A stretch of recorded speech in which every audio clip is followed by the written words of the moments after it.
Look at little Goblin Jr. Gonna cry? You broke my heart today. On Valentine's Day, bro. Bro, I cried today. I'm here with Razor eating ice cream, consoling him all night. I cried, dude. Like, I couldn't believe it, man. Like, fuck, dude. I got inspired by sitting here watching these guys, bro. Like, fucking my mystery, like, doing mystery boxes and mail haul. Dude, I was hurt, bro. Let's continue on, guys. Stop crying, you sniveling ass. Stop your nonsense. God damn it, man. All right. Yeah, man. I don't know, bro. All right. Fuck, dude. I know it gets to you. What, are you gonna cry now? Come on, cry, baby. Cry for me. Come on. Cry. Especially when those guys like Rob and DJ Links reached out to me and told me how much they were hurt and how they were not going to be sponsors and they're going to pull out. I'm hurt. That hurt, man.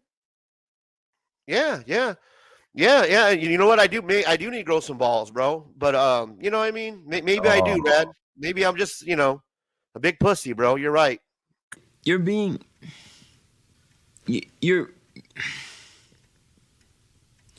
a pussy. I'm a big emotional pussy, bro. You're right. That's pussy, Razor. Yeah, you might be right, bro.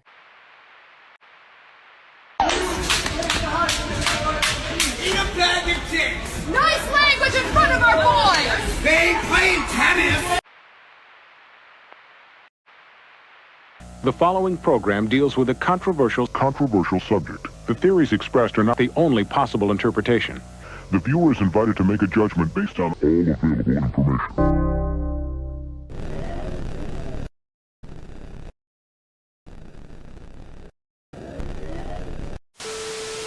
Real fucking high on drugs.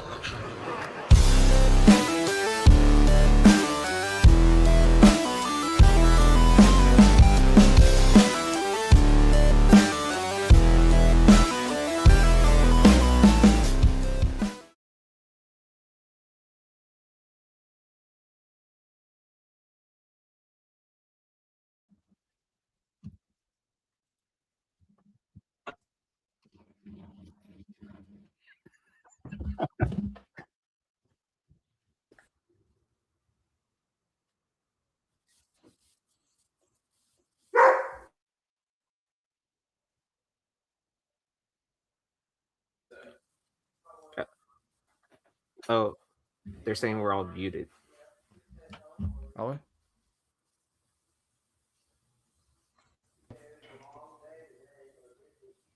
Brian never bought me dinner.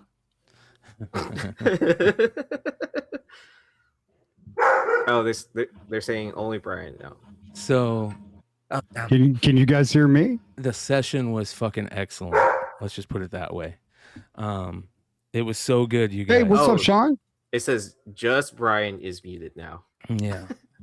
It was so fucking good, bro, that I forgot to flip my mic over. So, all right. I was telling the guys backstage, and I don't know if Hood was there to hear it. So this is a crazy story, but me and my brother like to take my parents out for dinner on the weekends or go eat dinner at their house on the weekends. And we took them out right before the show tonight. It was like a kind of like a Mother's Day like celebration because we couldn't celebrate Mother's Day. And we're at this fucking restaurant, dude. And by the way, I will admit, at 3 hours before going, I did take some RSO. I prepped myself like on Thanksgiving, like you get stoned a couple hours before Thanksgiving. So I prepped myself. So I was fucking stoned as a motherfucker. I was stoned to the gills, dude. Higher than giraffe pussy type shit. Joey Diaz type shit. 5 stars of death type shit. And my mom starts choking on her food, bro. And I have to give her a Heimlich maneuver in the fucking restaurant, dude. And it's the 3rd time I've had to give somebody a Heimlich maneuver. That shit was crazy, bro. And I was telling Brian, I was like, that is completely like crazy that you've performed the Heimlich maneuver on that many people and not being an Bro. EMT or a firefighter or anything like that. Bro, Like, my mom, like, my brother saw her first. My mom and my brother's like, "Are you okay?" And she like didn't say anything at first. And I'm like, nod your head if you're choking, And she nods her head, and I fucking just, And thank God, dude. Thank God. That is one of my fucking biggest fears is watching somebody choke to death. That is one of my biggest fears in life. And it was absolutely crazy. But yeah, he was giving me shit for how many times I've had to do that. I did it on my brother about a year and a half ago. And then when I was 13 or 14, me and my best friend were walking back from his house to my house, and he was eating a bunch of McDonald's French fries, and he started choking on McDonald's French fries, and I did the Heimlich maneuver and saved his life, dude. And that shit is crazy. Yeah, it's a new side hustle, bro. New side hustle. That shit scared the piss out of me, man. Absolutely scary. My brother had to get up and walk away from the table like, holy shit. The whole restaurant like was like, the manager was really cool about it. They were instantly over there, so they're like trained for that type of shit. And but it was pretty weird. And I was stoned to the gills and super fucking hungry. As soon as that shit happened, I was like, no, I'm cool. I'm good. You know what I mean? I fucking pre-gamed and everything, and I didn't get to utilize it. So, all right. I think it just goes to show, Brian, how what type of person you are. So, well, my hat's off to you, brother. Yeah, thank you, brother. Well, speaking of that, like, we can all talk about the craziness that the soap opera drama that's going on. I will respond to it, and I will at some point, do something respectfully.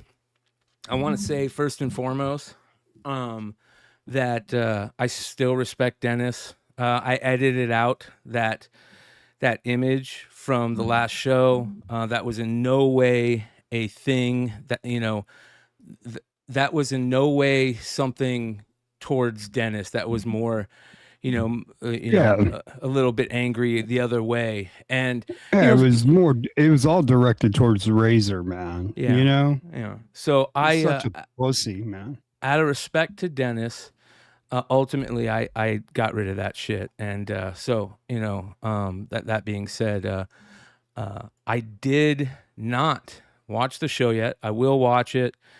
I heard it was 4 fucking hours long. I think it's great. it was hard to watch. I watched like bits and pieces of it, and then one moment that I did catch was Dennis referring to when we went to Nobu at San Diego. Mike Synced had invited us to go to that meal, and I did hear that Dinesh paid for that meal. Well, I don't remember that because I definitely sent Mike money to go to eat at Nobu. I mean, it was excellent sushi. So yeah, we prepaid for that, and also paid while we were there too. It cost us money for the individual meals. Like we had to pay to get the place, but and that was awesome, dude. Well, that was fun as hell. Like that was cool as shit. I love hanging out with the homies at a con. Seemed like I also heard that, bits and pieces, and I heard Dennis was very mad that I didn't hang out with him all the time at cons, but I don't think I ever did not hang out with him. I feel like I was very cognizant of making sure I invite Dennis around whenever Dennis would come to where we were at. If Dennis was sitting by himself, I would make sure to go sit with him. I showed him nothing but respect. And I still respect him, not as much as I did. And I told him that, that ultimately, and I've gone into this, I'm not going to go and do it again, but, I didn't trust him as much as I used to anymore. And he knew that. I was upfront with that. You got to work on that friendship a little bit, bro. You've been fucking slinging some arrows and that shit's starting to sting. Like, chill out, So, but ultimately, out of respect for Dennis, I did take that down. And I think that I think that there was some story about him talking like it's gotten to his so petty that he's keeping track of like the people I have dinner with or the people that we have dinner with. He complains about, I guess he said that he paid for some check for mine. I don't know where that came from. We buy each other dinners and lunches when we go to cons constantly. Somebody's always picking up the check every time. And when it's your turn, it's your turn. You know when it's your turn. You know what I mean? It's a social cue that you pick up. And that's how it always was. I don't feel like there's been a situation like that, you know? So, and I respect the shit out of Dennis, man. Dinner. What's that? Which reminds me, it's probably my turn coming up at some point in time. Next time we meet up. No, dude, it's hanging out with friends. And that's what it is. But I will watch the whole thing and I'll pick a couple points, you know, to make responses on. You know, and we'll do that. We'll do that live. We'll do that live, and then we'll turn it into members only, so it doesn't bother anybody that doesn't want to fucking deal with that type of shit. So whatever, it is what it is. It's cheesy as fuck. But I signed up for this shit. You know what I mean? We got the fucking drama alert on this channel. I signed up for this shit. I get it. I'm not complaining about what's going on. I'm a little bummed that I lost a friend, or it feels like I've lost a friend. So that's probably the worst part about it. But bro, I think Dennis will be back, dude. People like it wasn't like personal, like you burned his house down or he burned your house down. Like you guys can work that out, man. And I think you will. Yeah, hopefully one day, you know, we'll be able to, you know, buy each other drinks at a bar, you know, at the next con. You know what I mean? I think time heals wounds, and like, you know, people get people get pissed off at each other, man, and it is what it is, man. Yeah. You know, so hey, but I will tell you, like, I've been working hard on and I pretty much finished the outline, the plot, and everything, and it's Sean Hidashko, like he's a printer, so I'm going to seek him out and get these printed. Probably a print run of about enough for our channel. Probably about, I don't know. We got like 6,000 subs right now, so I don't know if I want to print 6,000, but I want it limited. You know, so I mean, this is preliminary. Right. So this is absolute bullshit. Of course, this is number one. And I don't know. I found a character online. He's pretty lovable. He loves his mom's taco.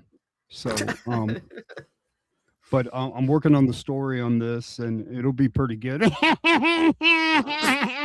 You know, but it might be one where like you can you know, where you would put the records, like, or the tape to, like, maybe I narrate it and then just have like when you open what's it the up? promo code? We got a promo code for these. Yeah, I'll put a promo Beyond code. 10. Yeah, so right. This is the very definition. Shilling. Yeah, so well, here's the funny thing. Check this out. So I told the guys this the other night. So we're working on merchandise, like seriously working on this shit, dude. Seriously, you know. I'll make a whole bunch and I'll sign them and like. Oh, I want to see a remark of a taco. Yeah. Yeah, you know, we can buy Razor some underwear, you know. So. Shout out to Rye with the $5 super chat. He says, I need that signed. We'll make sure to have some remark copies for you and signed. But we're doing shirts, right? And I told the guys, I one of our first shirts, I wanted to make it like official shill of Beyond Wednesdays. You know what I mean? And that be the shirt. That be our like first limited shirt. You know, we only run it for like, I don't know, you know, 6 months or something like that, you know. And we're gonna make that happen along with a lot of other stuff. I'm gonna do we're gonna do hats. We're gonna do hopefully. I'm putting out into ether a little early, but hopefully we're gonna do hats, hoodies, all kinds of stuff that you guys have been asking for. Oh, it'd be fun to do like with the shirts if we're gonna do like limited drops for a time period. If we ever end up doing that logo again, do it in a different color, so it's like a second print variant. Yeah, that'd be kind of cool. Fuck yeah, dude. Fuck yeah. Yeah. So Absolutely. I was going to do an Invincible one. So if you guys have any ideas, I don't with the same character, of course. It would be hard The to do same Invincible character. with that character. Well, I don't know if there's enough room reprehensible on the cover. Reprehensible or something. I don't know. Probably. I'm sure we'll figure out something. By the way, the Discord is going to be utilized more. I'm also going to put a little bit of extra effort into that. So hopefully we'll do that. I want to start like incorporating back in the members only hangs with the Discord. So I got an app that works with the YouTube members, and like you guys can get in the Discord and get, we can do fucking, just bullshit, whatever bullshit, hang out, shoot the shit, while we're all bagging board and books, that type of thing. Oh, hey, Sean said he would print these for free. Okay, I'll send you let's make a book, Sean. Let's make a book. I've got a couple of here. You know what? I've got the first page. Brian can I'm going to send it to you in the chat. And it's about his mom. So hold on. It's all love,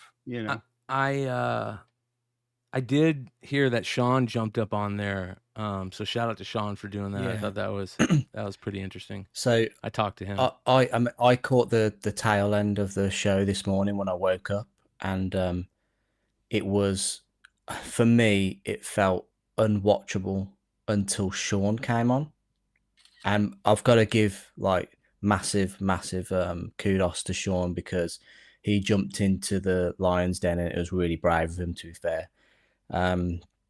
And I just think that yeah. I mean, I'm happy to let my thoughts rip on it if you're happy to. I would love, because like I said, I haven't seen it. I've talked to a couple of people and did hear a couple of things that I'm like, okay, when I see that, I'm gonna put a pin in that, Yeah, I mean, for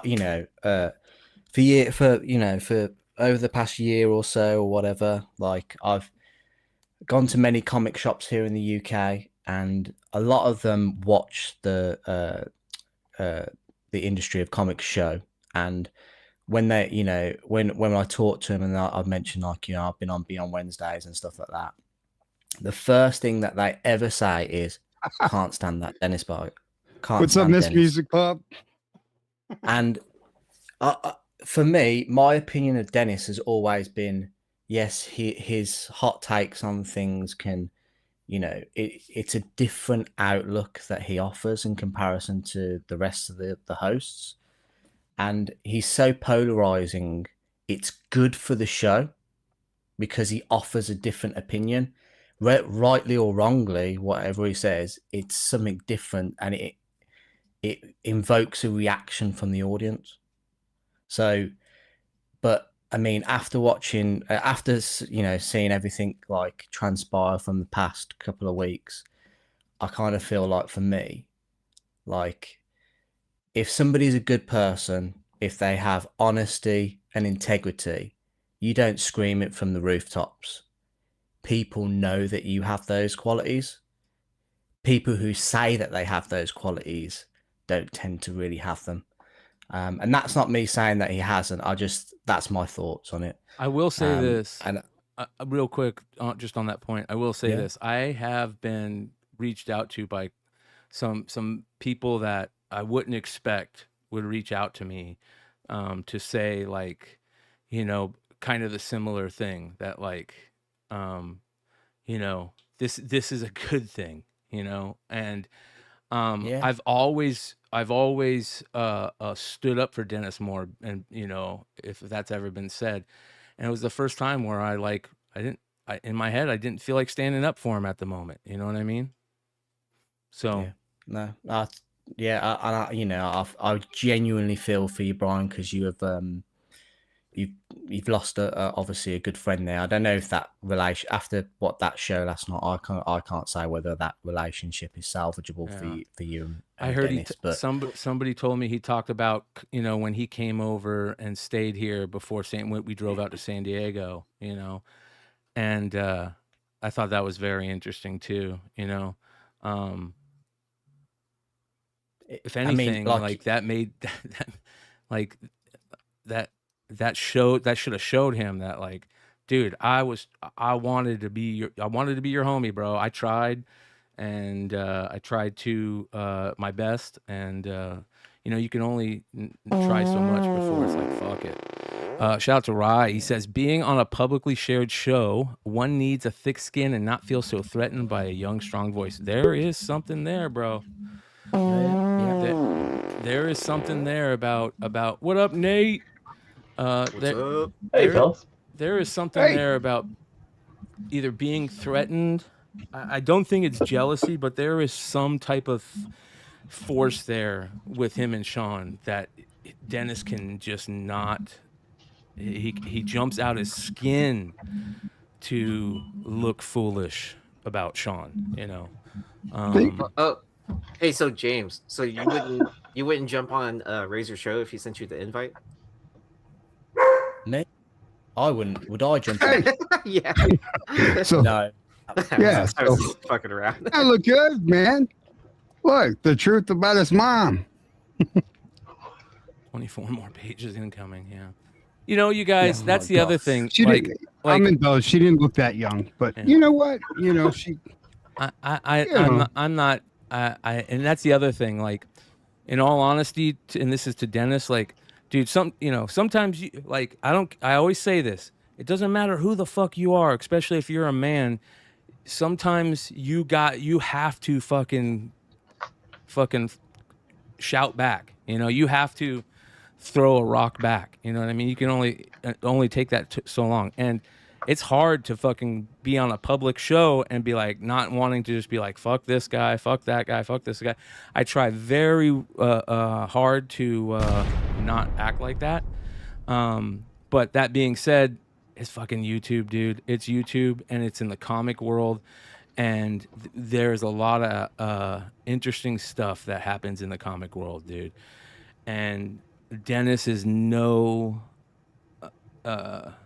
he's been part of that stuff too, and for him to really stand up on a soapbox and shout at the world with Razor under, you know, hanging out with them, you know, it's like it's all about integrity until you get butt hurt, and then it's go fucking hang out with whoever you can, as long as you know it's gonna, you know, cause a little bit of extra oomph, you know. So Well, you know, this piece of shit has been taking shots for the last 8 months. And people would hit me up and send me clips and stuff like that, and I've never fucking done anything to them.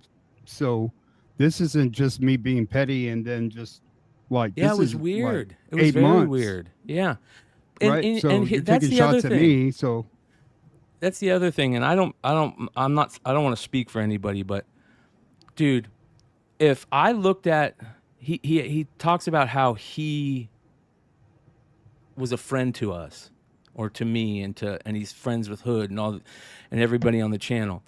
But if you were, you wouldn't go and fucking hang out, and the first thing you do is jump on this dude's channel, right? This dude has talked so much shit about Hood, has talked so much shit, racist shit about Yee, has complained about being targeted for racist shit, but he lets it fly like no problem. In all reality, no offense, but I don't think he can break a couple hundred views without talking about me. And so he just does it over and over, and I get it. I'm in YouTube world, you know. Everybody's got a troll here and there. And we're doing good over here. We're rocking the house, dude. Like in a major way. This channel, and I want to say this to all to the new subscribers out there. Thank you. Like we've got things going on this channel, but I want to remind everybody what Saturday nights are. Saturday nights are just hanging out, shooting the shit. There is no fucking professional. it's mayhem, bro. It's mayhem, man. And we're just shooting the shit, and we hope you guys come and shoot the shit with us, you know, in the chat. And you guys do, and that's sweet. And I think we've done a really cool thing here where we all get to hang out on Saturday nights and bullshit about comics and and you guys get to know us, and you guys jump on the show. 90% of people that are part of this channel or that are hosts on this channel, just jumped on, hang out. Adam, I did send you the link, brother. I don't know if you saw it, dude. But I'll send it again. But I think if last night proved anything, Brian, is that Dennis said that his last conversation with you was something about you didn't want him coming back on the show. You said that you couldn't trust him. And I think Dennis proved that last night exactly by going on to Razor's show, because it is literally a stab in the back. Yeah. Hey, does anybody, I know this is going to sound very random. Did anyone read Rogue One, Andor? No. Because, well, of course they don't have page numbers, but there's one part I thought you guys would find very interesting where it says, if you can see it right there, scum knows scum, and it talks about Barger. I don't think. Nate, I think. What does it say? This one right here. Yeah. What does it say? Scum knows scum. Would you say that's accurate, Barger? Wow. And I was like, perfect timing. So what are the odds, bro? Thought you get kicked out of that. Synchronicity, bro. I tell you guys, synchronicity, dude. We talk about synchronicity all the time. That's the world telling you, like, yeah, you're there, bro. But yeah, it's interesting. It's fucking interesting shit, dude. And that, I mean, we're kind of already here, but that gets me into tonight's drama alert. I got actually. I hope this makes your comfortable drama, because dudes, goofy ass dudes. Into the news. Into the into the But let's get down to business. All right, let's get down to fucking business. Oh my Lord. Have you guys been paying attention? Darth Lopez is actually back. Shout out to Darth Lopez. Oh wow, okay. Oh Yeah. shit. Love that guy. You know where Darth Lopez has been for the last, like, I don't know, 6 months, where you guys thought he was out of action? This motherfucker was out there creating another YouTube page in a different pocket of the YouTube world and just killing it. So he's come back, and I think we'll figure out a way to bring him on some members only stuff coming up in the next couple of weeks, obviously. But I thought that was pretty interesting. Yeah, he's done some pretty interesting videos as of late. But have you guys been paying any attention to the Kanye West stuff? Have you been paying any attention to it? Nate, have you been paying any attention to this? Bro, this shit's crazy. Okay, what part do you want to talk about? Like, are we talking about the Boston card hunter? We're like, talking about it meltdowns? all, baby. Or his lawsuits that have happened. Are we talking? Yeah. Which piece do you want to start at? Which piece do you want to start at? Is what I'm really asking. We've been talking about him lately. He had that little thing with Boston Card Hunter where he told the Boston Card Hunter, "Hey, I got some information for you that's really fucking crazy." And Boston Card Hunter, like, kind of big dogged him and acted all fucking, like I'm better than you, and type atmosphere. And and Hartman was like, "Fuck that! I'm not gonna deal with that shit." And so Hartman hit up that other dude. I think he goes by Jay Bells or Bellis. I can't remember. I always fuck up his shit. I apologize, brother. I'll make sure I have the right one. Yeah, his content's really good too. Of talking about summarizing things that are happening in the hobby in a 1 minute video, right? Yeah. So if you guys don't know Hartman's relationship with us, Hartman was an old school Tales from the Flip Side guy. He was always chilling in the chat, making funny jokes. He's one of those guys who's like a swing and a miss constantly guy, but every once in a while he'll hit a dinger. You know what I mean? And he's got a questionable sense of humor, but every once in a while he'll hit a fucking clutch dinger. You know what I mean? And I get it. Comedy is a thing, and he's always said that was his deal. He's very funny dude. And shout out to Kyle. Kyle loved fucking Hartman, dude. He thought Hartman was the funniest dude in the world. So anyways, Hartman used to hit me up and he'd be like, "Hey bro, do you have any Bowman mega box refractors from baseball back in the day?" And I go, "Yeah, I got a ton of them, like comments." He's like, "Can you send them to me?" And so I would send him like boxes of common mega box refractors, and he would utilize it. He's a custom card maker, so he would take the image off and it would just have that badass mega box fractal pattern, and he would make these badass custom cards. And he started getting really, really fucking good at it. You know what I mean? And basically, he started finding work. And here's Blind Adam. I'll bring Blind Adam here in a second. I was about to say, I bought one of his refractors that he did with the Darth Vader, and I want to say the Death Star in the back, and it was one of the Mojo refractors he had taken from like one of your cards. It was awesome. Fucking sick. Yeah, really good. What up, Adam? How you doing, brother? I'm doing good. The best I've been feeling in months, actually.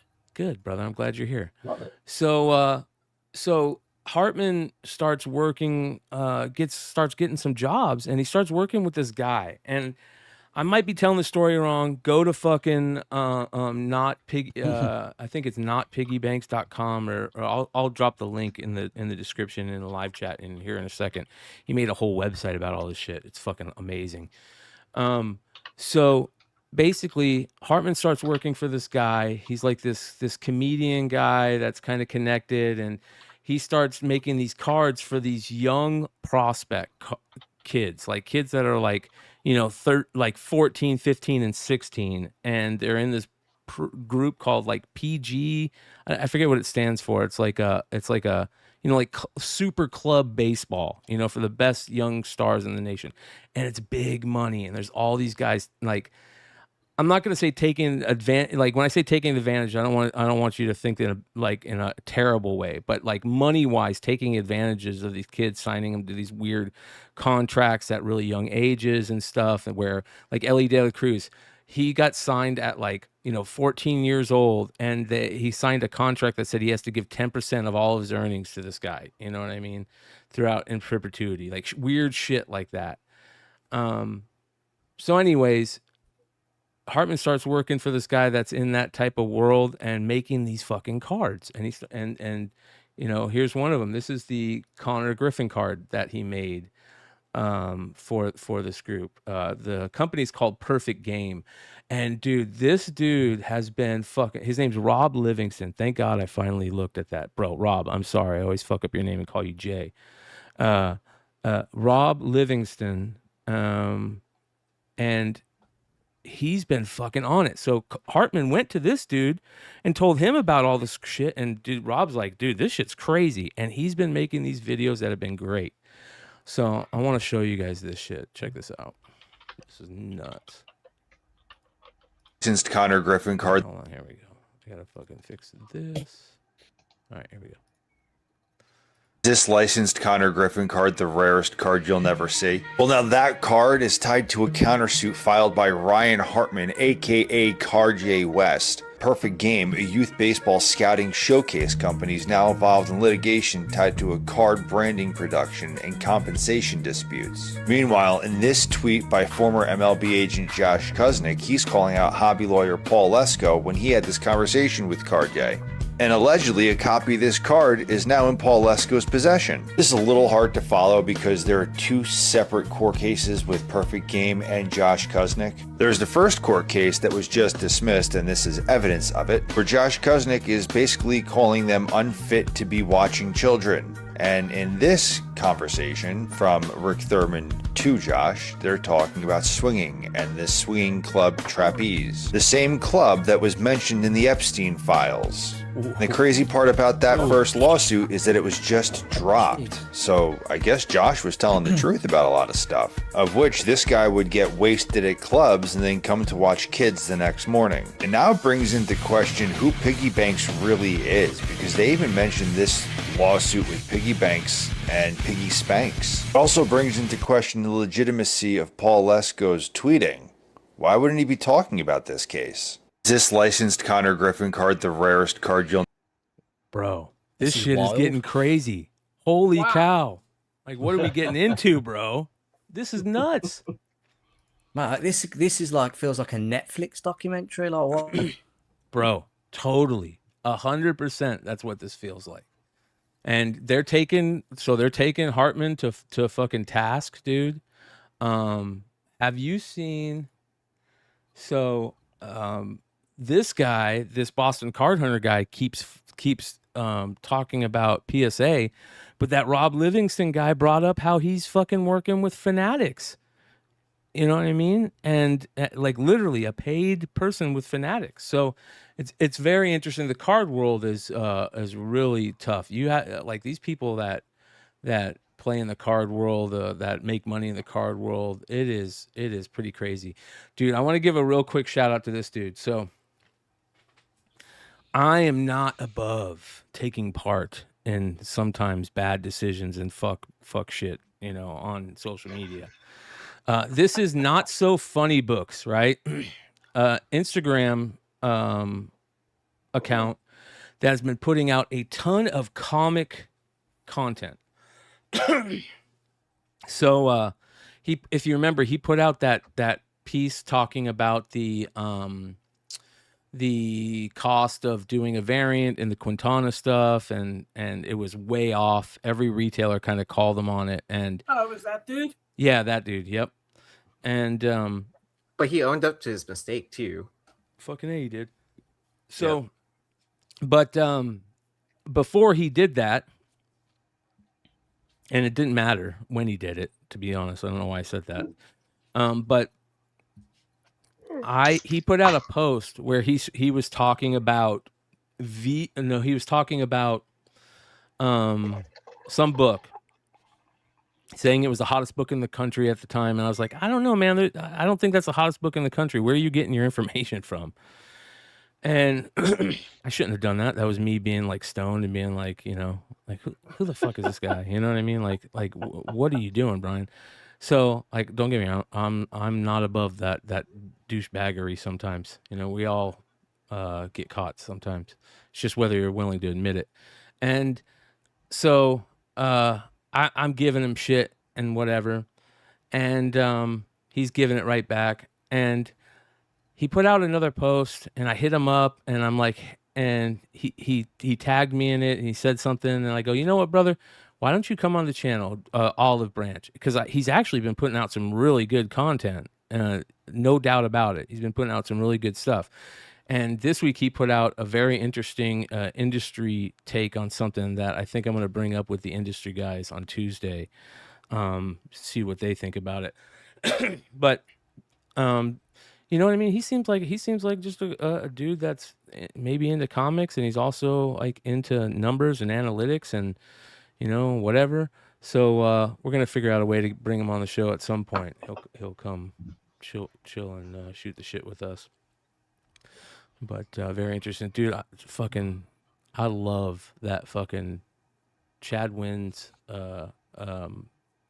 avatar. The old school Tom from MySpace avatar. MySpace. Tom.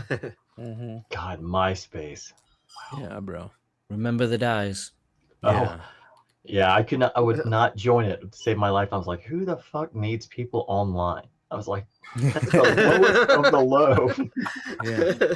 Yeah. And look at you now. Yeah, exactly. 20 years later. Yeah. One of us. Yeah. Really been 20 So you've been drinking the Beyond Wednesday's Kool-Aid then, huh? Well, I definitely always drink something, so might as well just throw it all in there. Oh. Hey, what were your guys' thoughts on this? Did you see this? Hold on. today to tell you about comicbook.com's newest feature, the vending machine. This is a super fun way for you to expand your collection of comic books and trading cards. I am going to do a couple polls with you guys right now just to kind of get the lay of the land and see how this works. Okay, first things first is I'm going to select a $25 poll. So we know what this is. You know all about this, MJ. I do. It's very similar to Courtyard, isn't it? Yeah, yeah. And the interesting is there thing, a difference? No, I don't think so. Right? Maybe I don't know about this. Are they graded or are they raw?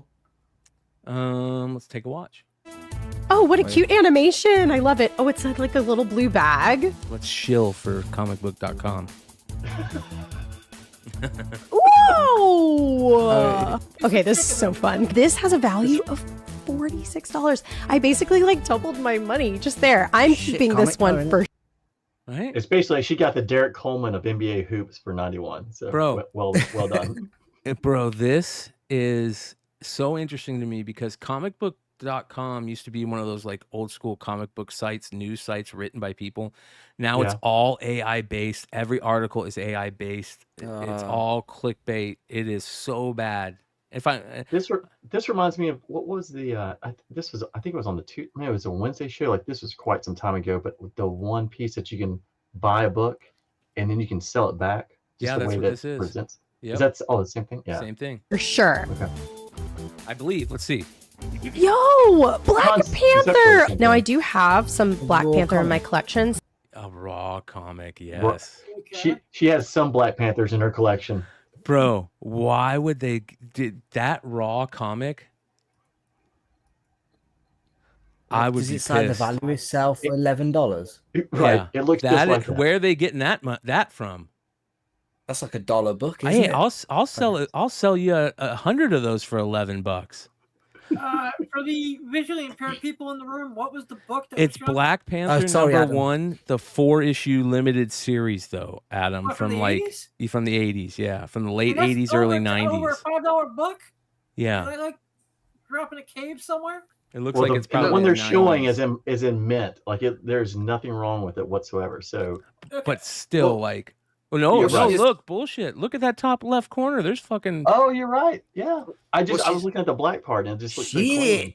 Well, she just paid $25 for this, right? So the button for to sell it for $11 is probably to get back, part of your money or whatever. Of So that $20 you just spent. You know what? In my head, I immediately think their little gimmick is, hey, we'll give them a shit book, but then we'll tell them we'll buy it back for $10 more than they can get it for anywhere else. You know what I mean? Have another spin. Yeah.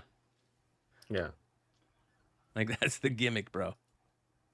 All right, let's see. Some Black Panther in my collection. So I think what I'm going to do is I'm going to sell this back and see where we go from here. Confirm and sell. Our final Did you poll. like that part though, Brian? She has the Black Panther already in her collection. I'm sure she has. Yeah, so many. right. Yeah, exactly. I don't know. Maybe I don't know who that chick is. There is a It shot. depends in on what she's hell. calling the Black Panther. She may have something called the Black Panther, but it ain't a comic book. I can tell you that right now. I'm gonna be polite and keep my mouth shut right now. Yeah, I'm about to say, Adam, this is exactly where you. Thank should you, just Adam. come Thank right you. in. I look at that. Well, who would have ever who's thought great, that we this. would hear that from Adam? Thank you, Adam. I appreciate Very it. nice. I don't know who this chick is, and I keep, Nobody knows. The next book. Brian told me with Delta Plus she could be cute. I will guarantee you will not see her at MegaCon or anything else along those lines. The next book she pulls is Avengers 295 and an 8.0, you guys. An 8.0. Worth $21. Yeah. It says. And the buyback is $21. How much was the grading? Bro, this is rough. Who's grading this book? At least with Courtyard IO, they're good books, right? This is rough. Whoever's doing this, if they're letting AI pick the books too, or maybe they're just buying them on eBay and then putting them up, like there's some type of weird thing that's happening. I don't know, bro. This feels kind of off. It'd be really interesting, to take the number on this book and actually make them send it to you and see if it actually just matches up with the serial number. Oh, that's a good point. Oh, yeah. It's a bit of a deep dive, that is. Yeah. Real quick, shout out to Lewis. He says, yo, good evening all. Crazy show last night. Yeah, some of those racist taunts were at me for some known reason. Never again. Yeah, man. I haven't seen it yet. That's a bummer if that was the case. And but I did hear there was somebody in the chat that was just going off on people. And I apologize for that. I you guys know me. I'm gonna stay. I stay away from that. That's bullshit. No matter where you are, who you are, I ain't down with that. And again, that shows integrity. Like Dennis knows that's the type of person and the type of people Razor brings to his channel, but he still went over there. And that's where, I don't think that's integrity. Anyways, back to comicbook.com. Avengers! This is the 1988 Avengers number 295. If you'd like to get involved and pull your own comics or trading cards, make sure you head to vending.comicbook.com, sign up for an account, and get started with me. So it sounds like it's the exact same as Courtyard IO, right? Yeah. Can I Oh, I mean, you don't want to that- shill her code? Beyond 10 for 20% off. By the way, shout out to all the retailers and the sponsors of the show lately. I am going to do my best to make it easy on everybody out there to just try and make the code for everybody beyond 10. And, any retailers that want to hook you guys up and give you guys some 10% off or 20% off or 15% off. That's good. That's fucking for you guys. You know what I mean? Sometimes Who doesn't enjoy getting money off stuff? Yeah, I mean, right? Or might as well hook the people up that support us over here and do some cool shit from them. I don't know how that can be considered shilling. Seriously. Anyways, this is. I didn't think that was a good advert, by the way. I thought that was a terrible, terrible advert. Yeah. For promoting that business. Yeah. Well, again, that business has just totally took a shit. We had the guy who runs ICV2 on the industry show the other week, and that dude has been in this industry for a long time and seen a lot of stuff, and been part of a lot of stuff. And he's one of the few guys that still, or one of the few people out there that still has a journalistic take on the comic book industry. There used to be a ton of shows and or not shows, websites for stuff like that. There's very little of that, and now we're seeing these websites that used to be that part of the world, the industry, are all AI based, doing a lot of interesting weird stuff out there. And we're seeing a rise of things like this, like YouTube shows and this. So I made a mistake. The internet rightfully called me out, and now I get to make an apology video. Not really the kind of video I wanted to make today, but. And this is, by the way, that's him making an apology. But I thought it was muted. So, but guys like this dude that's doing it on Instagram. So that's the interesting part. There's only a few really good news aggregate websites for comic book and pop culture anymore. I stick with Bleeding Cool. Yeah. That's just loyalty. Yeah. I thought he was gonna say Hustler. Well, that too. That was like ABN.com. Bleeding Cool. You guys want to see something really crazy? I wish Hood was here for this. He's coming right back. So he sent me a text. He's Look on at the this. I thought you booted Red Hood as well, to be fair. This is High-End Garrett on IG got a graded. He sent in a game to get graded, and look what he got back. He got the game plus, what is that? 20 tags. That's frightening. What? Right? Yeah. Do they have different serial numbers, or is it just?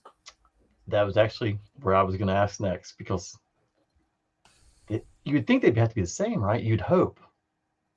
I mean, it's bad enough, but God, you would really hope they'd be the same. Let's take a look here. Uh-oh. No. No, they're all the same serial number. Yep, they're the same. Okay, well, at least it's all the same serial number and not like several different ones or something like that. Now you just sell all those to other people so they can put them on theirs. Right. Yeah. Or you buy a bunch of lower grade ones and then crack Exactly. it Then open, replace them. Yeah, and then you put that on. Yeah. Exactly. Yep. Yeah. That's how that works. Yeah. Oh, duh. Yeah. Well, I mean, you just explained the whole scheme. I mean, this is what we do half the weekend. Yeah. Yeah. I mean, if we're not shielding, we're scheming, right? It's shout out to Eggplant. He says Dennis did claim you guys get a kickback if promo codes are used on the other sites. We don't get a kickback. Sometimes I'll get a kickback, depending. Like for instance, James has come on a live show and he'll be like, "Yeah, anything that you guys buy from this run, if you use this promo code, I'll give 10% back," and he'll do it in a super chat. You know what I mean? So that's happened. But for the most part, they're like Dynamite. I get when I started doing the Beyond Wednesdays curated program thing, which I've been opening out on the front, lines with the whole time. It's ever since it started, or it was even a pipe dream. That's where we did the Edo Thundercats, and then we have hopefully another one coming out soon. That's going to be amazing if it works out. I'll get when I started doing the Beyond Wednesdays program with them, I'll get a kickback. I'll get a 10% kickback on any time you guys use the 10% off code. So we both get 10%. You guys get 10% off. I get 10% towards Beyond Wednesdays, and then that's through Dynamite. So and the guys know about that. Everybody knows about that. I'm very honest about all the kickback. I don't understand common. why. I'm sorry. Go ahead.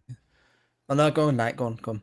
No, I was just gonna say I think that's just it seems like the standard because I know like the other ones like I watch like Tidarium Hanger around toys. He's like, hey, put in TH and these different sites because that way you get a discount off and it feeds the channel. It's just I think it's pretty common.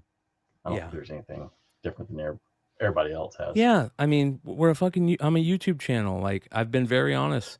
I left my my corporate gig in 2020. I said I don't want to do this anymore. I'm not having fun. I want to see if I can make some money, maybe in the comic book world, and that's what I'm doing. Having There's fun something, doing it. and you explained it with one time with the super chats. Like if you don't, I don't know if it exceeds a certain amount, but like basically it seems like YouTube gets most of the super chat money for the. Yeah, they get 30. They don't get most. I get most. They get 30%. Oh, they get most. Okay. 30% Wow. of everything. So they're like the government. Yeah. Okay. Yeah. Yeah. Yeah. It's a pretty hefty tax. Yeah. I pay that for C&E. I mean, I give him 30% of my earnings just for him to come up. This is another fucking crazy thing that I saw this week. And this is a very interesting story. And we've heard about this before happening in the world of comics. This is at a card show in San Diego. Okay. They had this big card show called Card Party HQ in San Diego. And anybody that has that, if you're a retailer and you're bringing in shit, you know what I mean? If you're using anything with wheels on it to bring stuff in, you got to pay $150 fee. That is bullshit, bro. Check this out. This is crazy. Well, there's some bullshit. Now, well, let's tell the chat what's going on. So apparently the Teamsters are forcing everybody to pay $150 here in San Diego just to roll in your cart. Anything with wheels, you got to pay $150 or else they make you carry it in at Card Party. Yeah, I thought that was only for the loading dock, but apparently it's everybody with a cart. Well, there's some bullshit. So you were right. Is this for sellers or is this for people just attending the sellers? The show? Sellers setting up for the card show. And the reason That's why, ridiculous. oh yeah, bro, the reason why this is crazy is because people are in San Diego. One of the craziest things that when I heard this and I realized it was true, I was like, this is nuts. The people in San Diego, the amount of money you have to pay to the unions to get your product from the docks to your table site at San Diego is like thousands upon thousands of dollars, dude, for San Diego Comic-Con. I'm wondering if it's worse Oh. than Javits. And you have to use them too, right? Yes, you have to use them. Yep. I think the same goes for New York Comic Con too, right? Yeah. Yep. Yep. They won't let you drop a sock in there without paying a union fee. It's crazy, bro. You know? And now the markups make sense, you know, when you're buying a comic from a comic shop. Well, to be honest, yeah. To be honest, I mean, think about it. You know, that is a thing. Whenever you go into a con, what is one of the things? Prices are really elevated, man. If you know prices, secondary market prices pretty well, you can walk into a con and it's one of the first things you're going to notice is prices are elevated, way elevated. Mm-hmm. And that's why, you know, that is 100% the reason why. So, you know, it's not a huge surprise when you know, you fucking know. And knowing is half the battle. Thank you, brother. You are 100% correct. All right, I got some more here. So I thought this was very interesting. Shout out to Sal Abinanti, one of my dream guests for the industry show. If you guys don't know who Uncle Sal is, Sal Abinanti is a comic creator, and he is also he's friends with Alex Ross, Bill Sienkiewicz. He's him and Chris Rupp are the guys that are running their booth at San Diego or New York. Alex Ross Art, yeah. Real quick, shout out to Rye with that $5 super chat. He says, not to start a political debate, but unions have outlived their usefulness. Yeah, that would be a great thing to fucking deep dive. That's for sure. So basically, Sal is one of my dream guests because back in the day, the very first, I could be wrong, but I'm pretty sure it's the very first comic book podcast. It was called Comic Book Geek Speak. And this was, Geek Speak? Yeah, you remember them? Fuck yeah, dude. Scumbag. All right, I'm sorry. So yeah, Comic Book Geek Speak. I used to. So when I got clean, I got a job working in a microchip processing plant like Intel. It was called ST Micro, and we would work 6 p.m. to 6 a.m. And we're walking around in this fucking Star Wars world. I remember the first time I walked into the fab and at the microchip plant, and it felt like you were in Star Wars, bro. Everything's on grates. It's all white. There's computers. People are in suits. There's clean rooms. Clean room. It's a clean room, yeah. And you look down in the grates, and it's 30 feet below you, nothing but pipes and gas, and it feels like fucking Star Wars, bro. And it's crazy. But all I would do, this is when iPods first came out, is I had an iPod in, and I always had one ear thing in. I would run it down my suit, and I would listen to fucking podcasts all night. I would download Coast to Coast AM. I would download all like Project Camelot, Bill Cassidy, Bill Hamilton and Carrie Cassidy. I can't remember their name, but like all the like UFO and crazy, you know, paranormal shit. And then I would download all the comic shit. And Comic Book Geek Speak was one of the first comic podcasts. There's another one that Scotty Young was on back in the day, because the podcast was could have been a Fanboy Radio back in the day. Was it iFanboy Radio? Was that what it is? Yeah, I think it's Fanboy Radio. Fanboy Radio, yeah.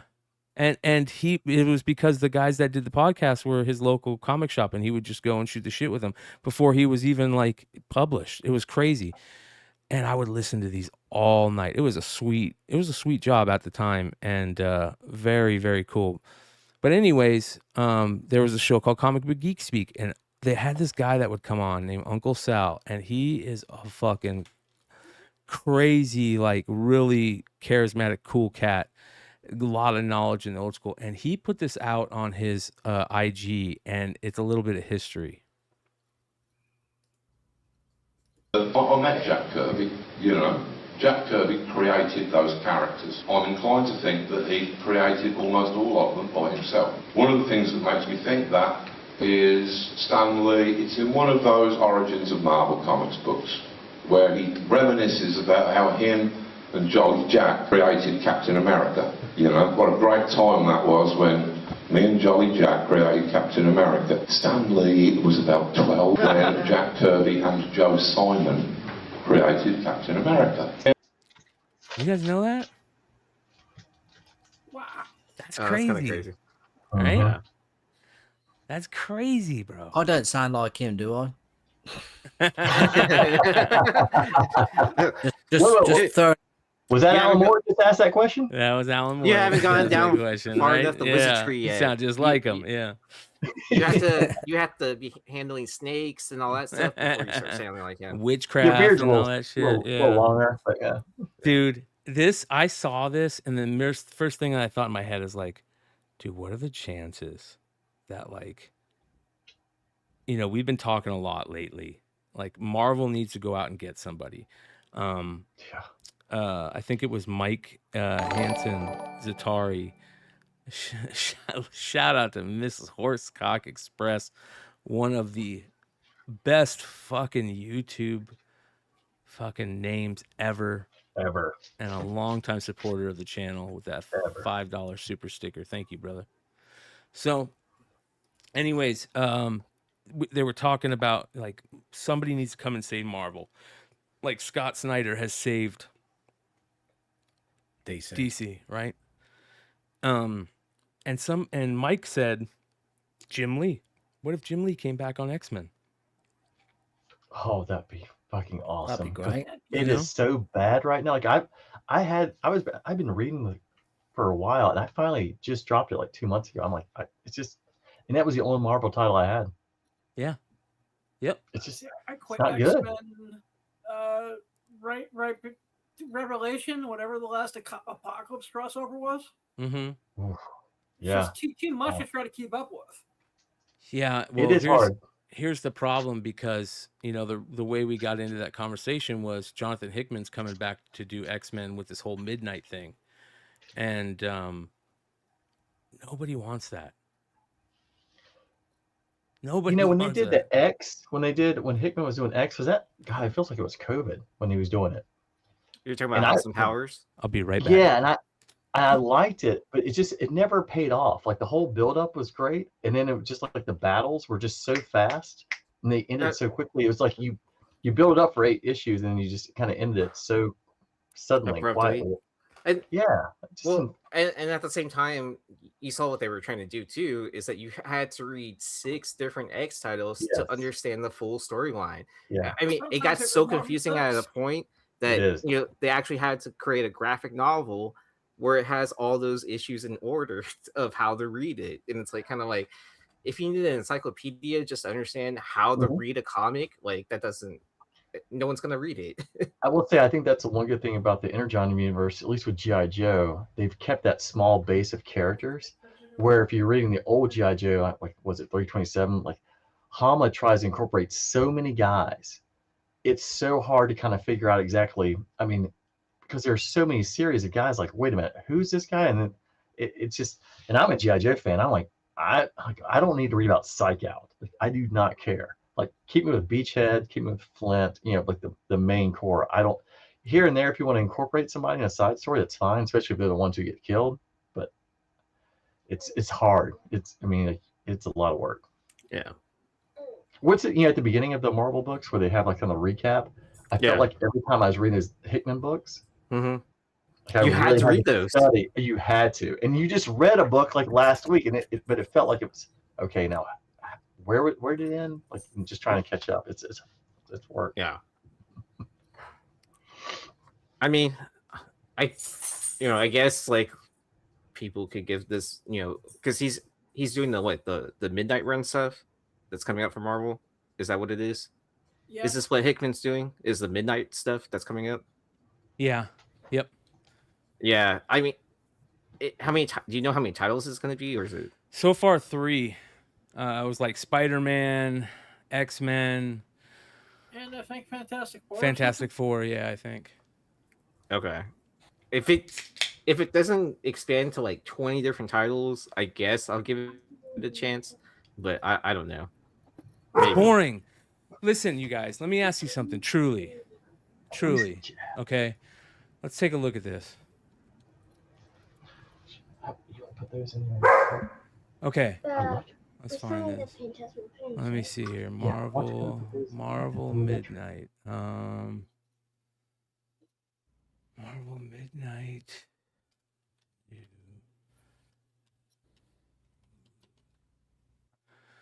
Okay. Marvel teases its Midnight Universe. Okay. Here we go.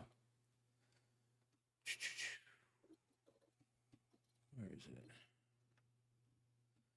3 main iterations of the Sons have appeared. So it's going to be Sons of Midnight type stuff. The Beat confirms Jonathan Hickman, Philip Kennedy Johnson, Benjamin Piercy. Huh. So yeah, anyways, it's here's what I want to say. It's going to be based on like monster stuff and horror stuff. Okay, monster universe, that type of thing. If anybody from Marvel came to you and said, "Hey, we need an answer for Absolute Universe. We're going to do a Monsterverse." I would laugh in their face, bro. I'd be like, "What?"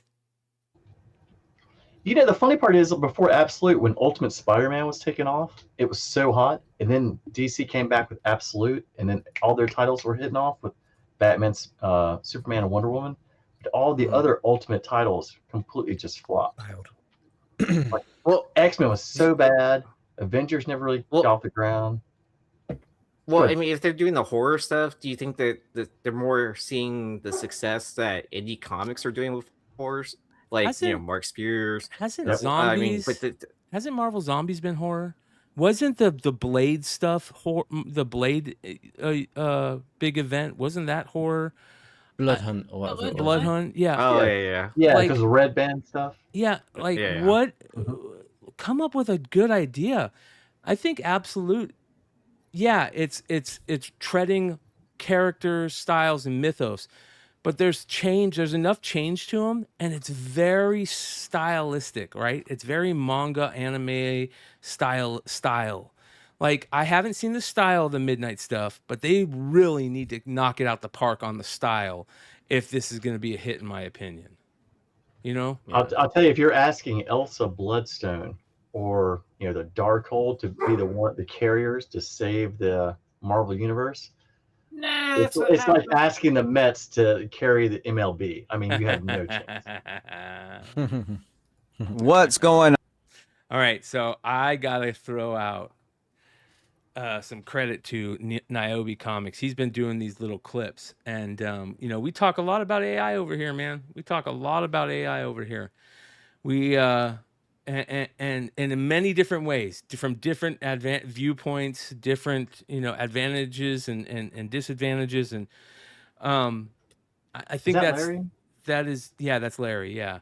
So I think that's very healthy to be able to do that, right? And anybody be able to say anything. But this was very interesting, and you guys know my run-in with the Wheelers back in the day, but this is very interesting. Check this out.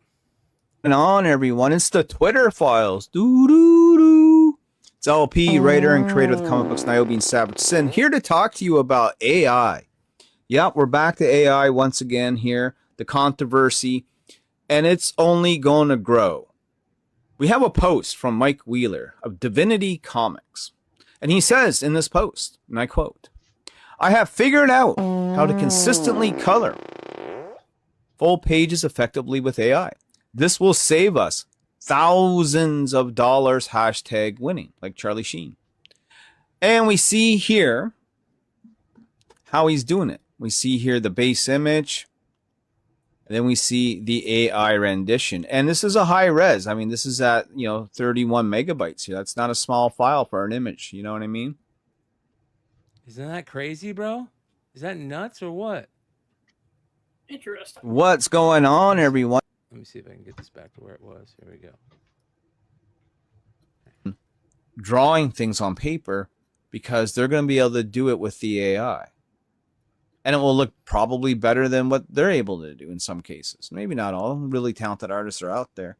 But just for the Joe Smo average kid, really knows how to sign their name anymore. They barely know how to print. They certainly can't write.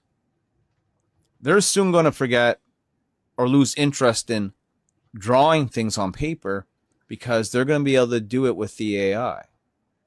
And it will look probably better than what they're able to do in some cases. Maybe not all. Really talented artists are out there.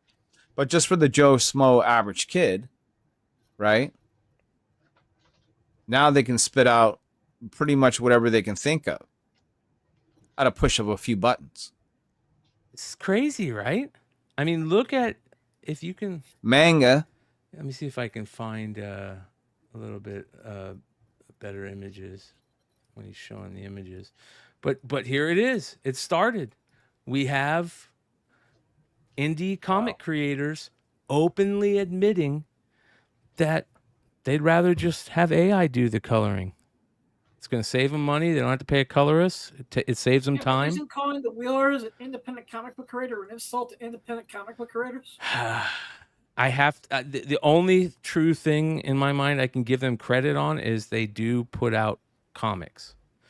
That's about the only thing in my opinion so far that I can give them any credit on. The comic books they say thank God I'm blind, but that's another story. Yeah. Hey, I would tell you, I'll go with Adam. Like, hey, if I was doing a comic, being the colorblind guy, and I could get AI to do the coloring for me, I'd probably go that route. Okay, there you go. That's interesting. Yeah. For you know, is there reasons to utilize AI?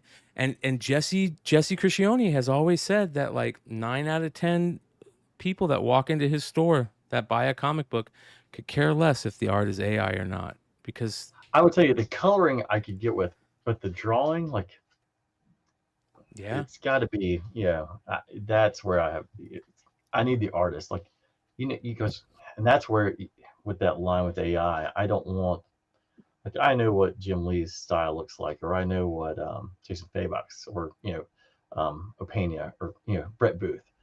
I want their style. Like, I do not want some rendition from AI copying their style to create a book. What about this? Check this out.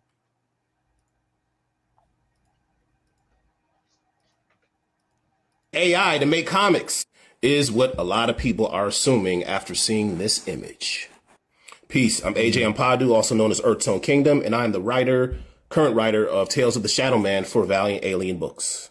So I just need to make a quick distinction here. There's a parent company that owns the Valiant comic book characters. Alien Books is the publisher that creates the comic books. So the comic book division is created by Alien Books, while the parent company owns the Valiant comic book characters. And this is super important because they can do whatever they want with these characters, multimedia, video games, television, whatnot. Alien Books is only handling the comic books, and that's super important. This image was posted by the Valiant Entertainment Instagram, and immediately my DM started blowing up because it clearly uses AI. So here we go.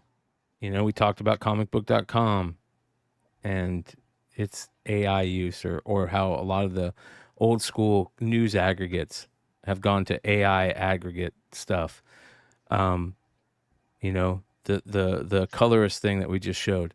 And now, Valiant is in a different place than it was when it first happened, but now they're using shortcuts, to do stuff, even though it isn't the quote unquote comic books division, because, the comic book division is now run by that Alien Books. But again, guess what's happening in Marvel and DC?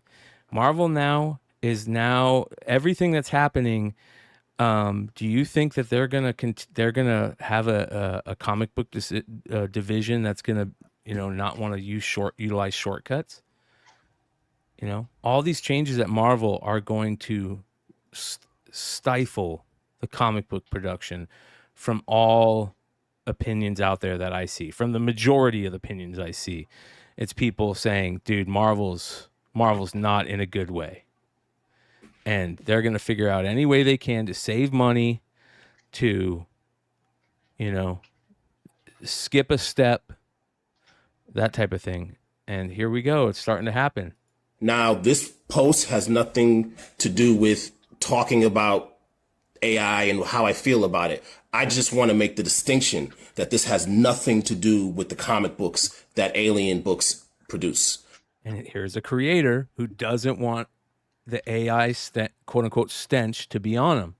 And that is all over the place, as we saw this from Brett Bean the other day. Shout out to Brett Bean.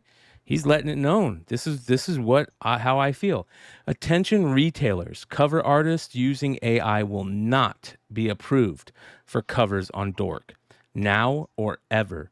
Choose carefully who to work with or find another title to work on. That's about as nice as I plan on getting regarding AI. I guess one question I've got is like, how do you prove it's not? I mean, obviously you could have like the drawing yourself that you do it, but if you do it on a computer or the digital renders, like I don't know exactly how all that works, just not being familiar with it. Like, because how, I mean, maybe, you know, obviously he knows a lot more, no doubt, but I'm just like, you got to, you know, if you're on AI or the way technology always runs, you always think there's always a way to kind of slip things past. There's always a way. Like we always talk about how that nothing in this world is black and white. Right? Everything's a gray area. And what is okay with AI and what is not okay with AI. I think that's what's I gotta throw in a little thing here, because I feel like that's one of the things that I love about this channel is that I can bring these type of questions and say, hey, to the community, what is okay? What are you guys okay with? We talked about what really is shilling in this comic community / content creation community. Is this really shilling, or is this just, you know, this? Is utilizing a filter, an AI based filter, using AI, like what's stepping over the line? You know what I mean? Also, we're going to get into this phase, and I've talked about this for a long time, where people are going to start using these AI detectors, which are very prevalent now with retailers. The retailers are running a lot of stuff through AI detectors to be like, I just need to be sure, you know? Are they real? Do they really work? Are they correct? What is considered right and what is considered wrong? And I would love to, at some point, figure out a way to get, like, you know, Brett Bean on, Mike Choi on, and this is all at the same time. Brett Bean, Mike Choi, Mike Chrome, Nea Rufino, like, Nathan Zerdy, Mark Spears, like all these. I would really like to get all these, you know, artists and stuff that I really respect and that also have an opinion on this, to come on or do some type of panel together and go, what is acceptable and what isn't? You know, what should we be okay with and what aren't we okay with? You know, that type of shit. Sounds like a good idea, right? I mean, it'd be very interesting. So who knows? We'll see how that plays out. I'm gonna sign off because I'm starting to feel the hey, by the way, time. If you guys haven't seen James's recent post on YouTube, or recent YouTube video, please make sure that you guys go and do that. And I'm going to give you a shameless plug real quick here, James, because thank you, Brian. So I just kind of want to say before I go that, like, this show, I have tremendous respect for, like, what the amount of work that you put in, Brian. I came on here tonight to support you. I'm pretty sure that everybody here comes on here because of friendship, and I want you to realize that, kind of like, don't worry about what others think in terms of, like, Dennis. He's just got this completely all wrong, and I look forward to you sending me the check later for my appearance tonight. I'll buy you dinner, or actually, you know what? I'll give you the honor of picking up my tab for me, bro. You know what I mean? So no, but I genuinely mean that, mate. I try to block out the noise. That you do a great job here. People are here because they respect you and they enjoy your company. So you're a good friend to them. So well, dude, I appreciate you. I you know that. I don't need to tell you that. If you guys don't know, me and James talk quite often. He's one of those guys that I love to drop ideas with through and ask him what his opinions are on things. And I appreciate you, brother. And while you here in a second when you leave, I'm gonna shill for your amazing Fantasy 15 video, and I can't wait to have you hang out with us again. By the way, you guys, James is in the UK, and it is like what 4 a.m. over there right now, I imagine, or something like that. Yeah, 4:45. So I'm feeling the time difference now. James is in the future, ladies and gentlemen. Let's let him get some sleep. Go check out MJ Comics. I'll drop the link in the chat, or Mods, drop the link in the chat. Later, bro. Much love, everybody. Take care. Bye. Talk to you soon. James. That's one of the good guys right there. One of the fucking good guys. Okay, so I thought that was Alan Moore. So if you guys haven't seen it yet, this is MJ's recent video. I shared it on the community wall, and he did, bro. He's been trying to pull this off for a while. This has been one of his dreams, just like a lot of us. We got into this game, this what is this flipper verse, that's taking so much heat right now. We got into this game because we wanted to get our grails. We wanted to flip dollar books and $5 books into amazing Fantasy 15s, into Punch 12s, into Green Lantern 76, into these crazy books. We've all followed each other do it, on this channel. And James finally pulled off his biggest flip and flipped all the way into an amazing Fantasy 15, which is absolutely amazing, dude. So go check out his YouTube channel. Go check out his latest post. We were very lucky. I'm going to out James because I'm a terrible friend. We were lucky enough to see the book, and it's beautiful. And yeah, you guys will check it out too. Go check out the video and subscribe to MJ's channel. All right, and look at that! Shout out to the pops. I got the pops in the chat. Can I call out one thing? Mm-hmm. So someone is I found some packs at Walmart of Pokemon, and there's one card we've been trying to get. And what'd you get? What'd you just out of the pack? I got the Golden Mega Charizard. Ladies and gentlemen, let's get a round of applause for Nate Jr. This is not bingo. Oh, it's not bingo. Okay. Thank you, sir. I appreciate that. Go put that in your binder. Yeah. Or you want a case for it? Yeah. Go. That should be sleeved. You want to get graded? Okay. He's gonna get it graded. Yeah. That's awesome. See, a young collector right there, ladies and gentlemen. All right, a young collector right there. That's what we love, and that's the type of stuff that isn't allowed on Drama Alert. So we're gonna let our boy David Lee Ross lead us out. You know what I mean? Can you hear me out there?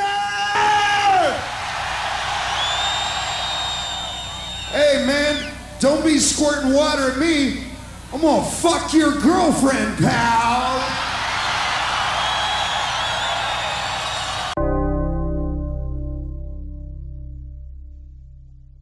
All right.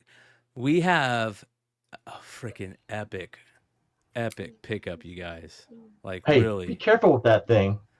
Seriously. This is crazy right here. You're not, going after your fans at the show. Just, you're not having sex with it. Be very gentle with that.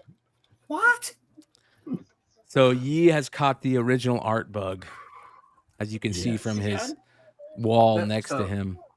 I mean, that jock piece I thought was the crescendo, but he just decides to up himself one more time. Yeah, so since I know I'm not going to San Diego, I decided to use my budget money to go to San Diego on original art instead.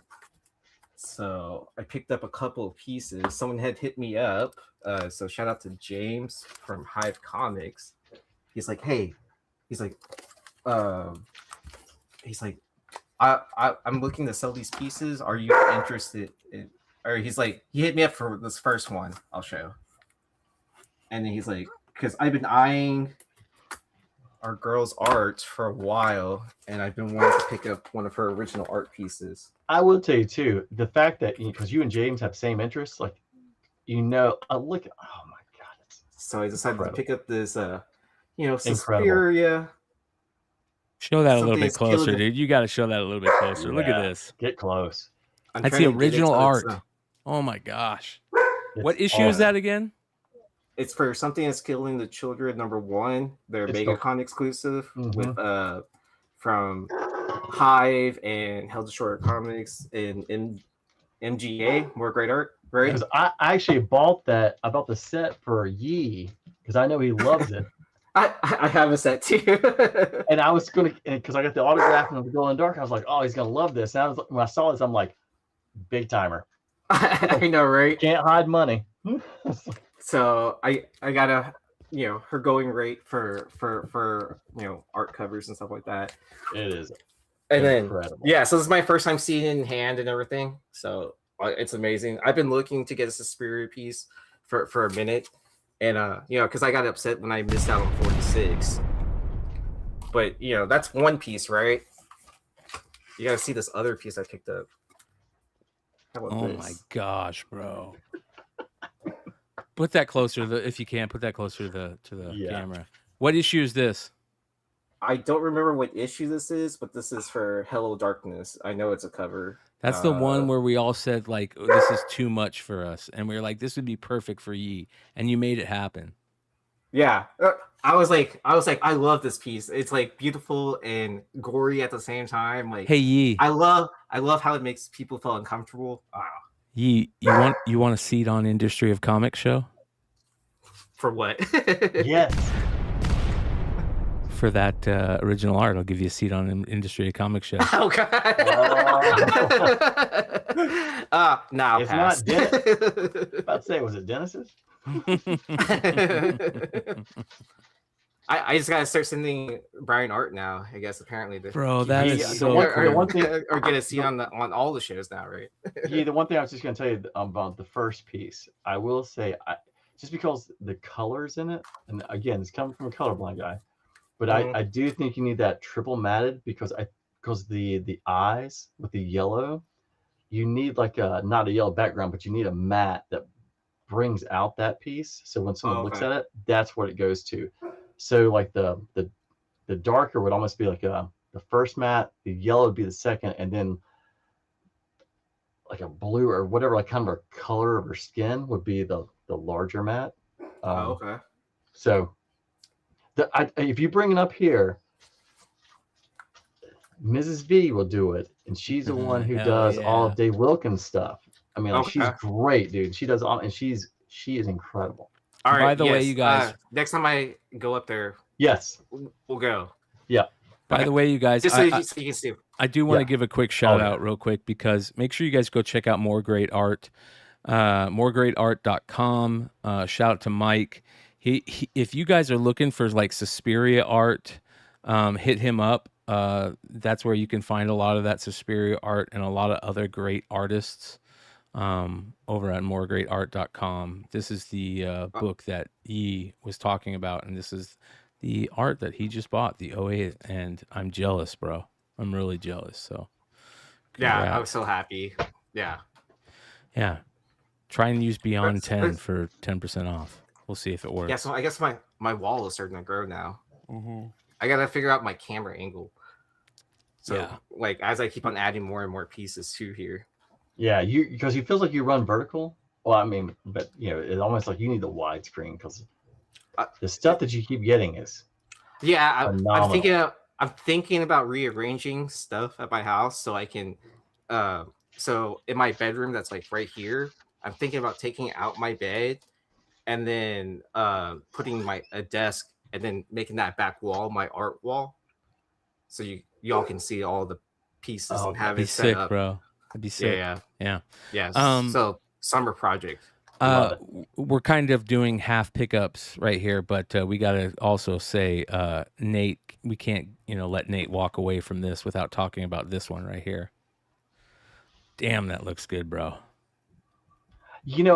After I showed on the show a couple weeks ago, and this sounds bad, but just because of the Stan Lee signature, it's so distinct because of that black marker. Yeah.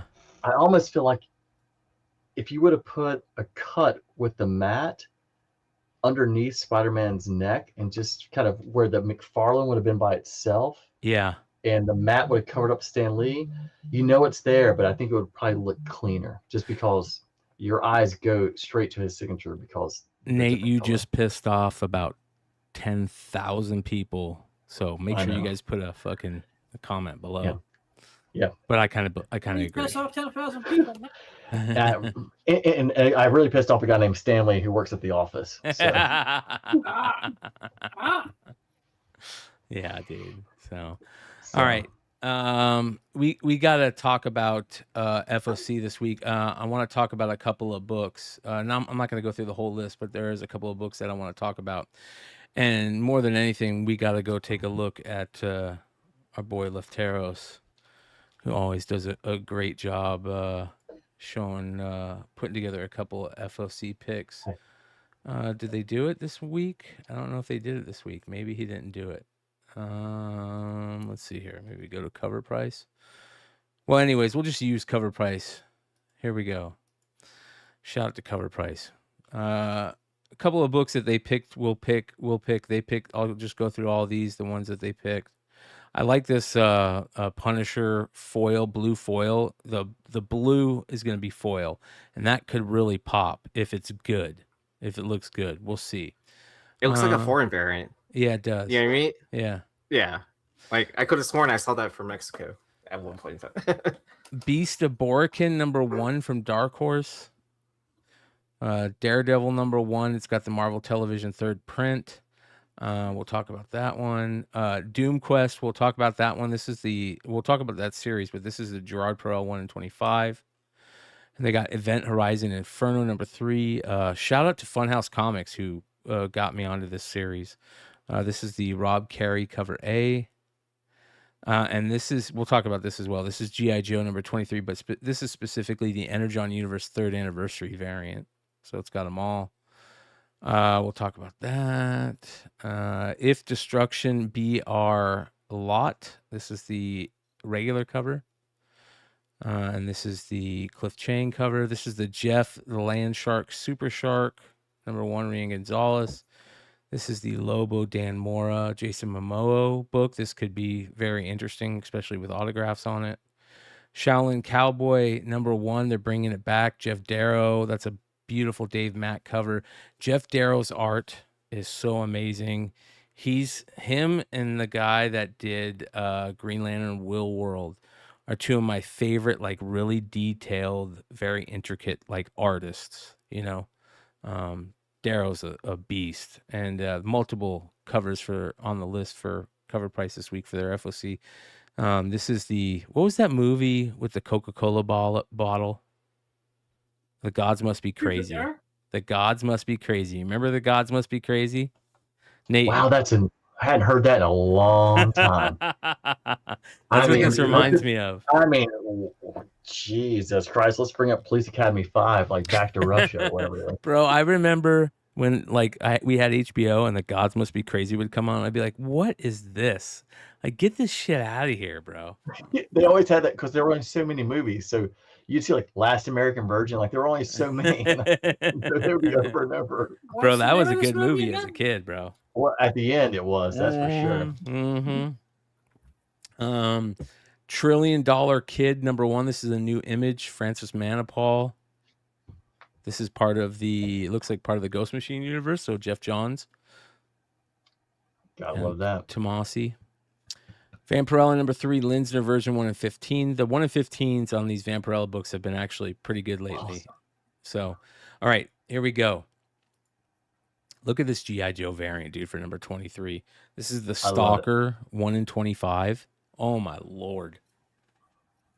That might be the best that might be the best Stalker cover ever. Because it's Stalker, the camouflage. Like he's one of the best characters ever made in G.I. Joe. Stalker was my second G.I. Joe ever. It was Dusty, then Stalker. Whoa, you got Dusty first? Because that's at 85. Then you went back and got, man. Yep. So that's really good. There's a couple G.I. Joe covers. There is the Ben Oliver Baroness cover. That is just, I mean, probably the best one of the bunch that he's done, other than the Zarania, where she's got that punk rock snarl. That face for Baroness looks better. Oh Especially my with the lord! sunglasses. Like that one looks, because the way inside the book, she's not the best drawn. Did you read this week's? I with didn't Crystal read Ball? the last one Okay. I've read was 21, so I Okay. haven't been caught up yet, dude. 21 was so good, and when I saw that Energon sword at Hardmaster, the Energon sword, dude, I geeked out, bro. Well, you're gonna like 22 because once it Crystal Ball's on the cover, I saw it. so you can imagine kind of what they're going into. I'm like, yep, very cool. But you The can definitely demons. see the connection now between G.I. Joe and Hasbro. I will say that. Yeah. All right, cool. When you read it. Caught up with Transformers. I still have to catch up with G.I. Joe. Transformers is unreal right now. Yeah, I did the last 2 issues. Like, made me jumping down like a little 4-year-old again. I haven't gotten over Trailbreaker getting his head smashed by fucking Megatron. Like that was brutal. Megatron is a beast, and he should be. He should Exactly. be. Yeah. He's Darth Vader. Like he Yep. should just be absolute hell. Yep. All the time.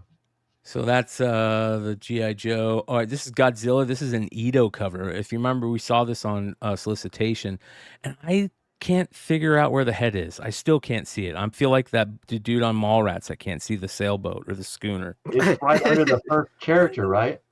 Yeah. Like you see where that glow is? That's his like Mhm. mouth. With his teeth, yeah. Yeah, and he's like looking But at you that. you have to concentrate to see it. At least I I, know, do. bro. It's like I'm too stoned, and like I said, I can't see the schooner. If But you had it's called like it that. out, I It's like wouldn't have that. focused on it. It's like that perspective though thing that you're Yes. on the ground looking up at Godzilla is kind of like what it looks like. I still can't see it, bro. I'm not shitting you. But it's I Ito.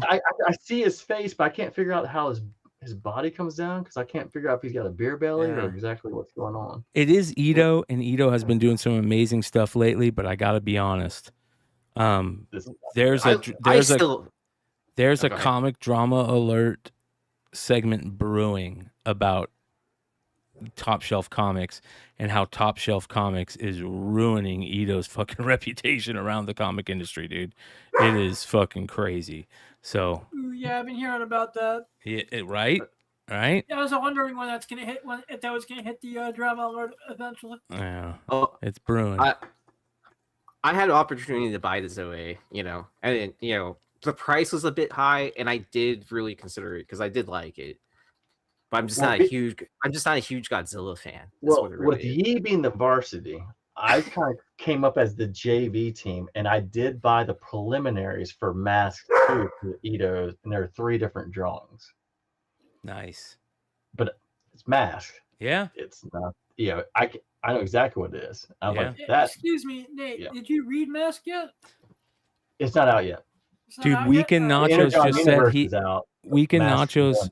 just said he has the pencils for this. Can't hide money. Weekend Nachos and Yi. I'm about to say, like you're getting the 4 horsemen. Like you got Oli and Arn. We just gotta get Rick and Tully. So there's that. This thing is fucking gorgeous.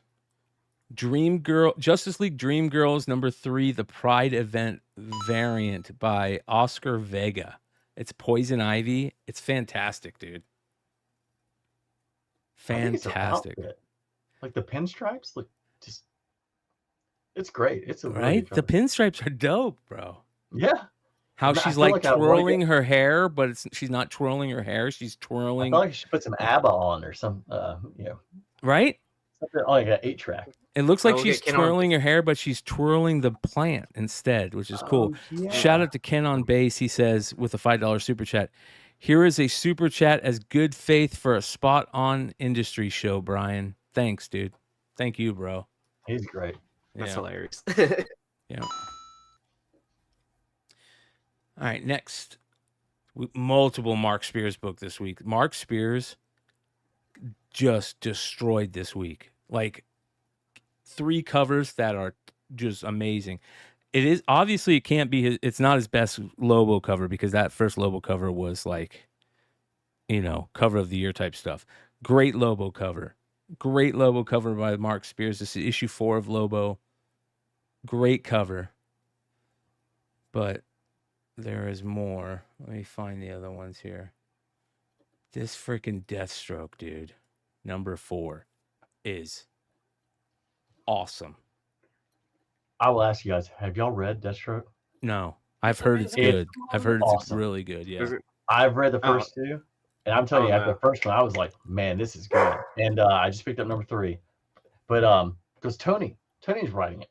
Yeah. Oh yeah, that's Tony true. Fleece. Yeah. Yep. Yeah. great. I should totally It's really good. just add that to my pull. Hardest box, working 'cause- man in comics, man. You got that right. I'm telling you, if anyone picks this up, I know I've gone on and on about Absolute Green Lantern.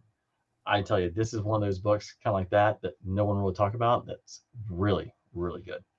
It's one of the best Deathstroke book in years. There's I that did one. finish. And then there is, hold on, there's another one. This one, Batwoman number 4.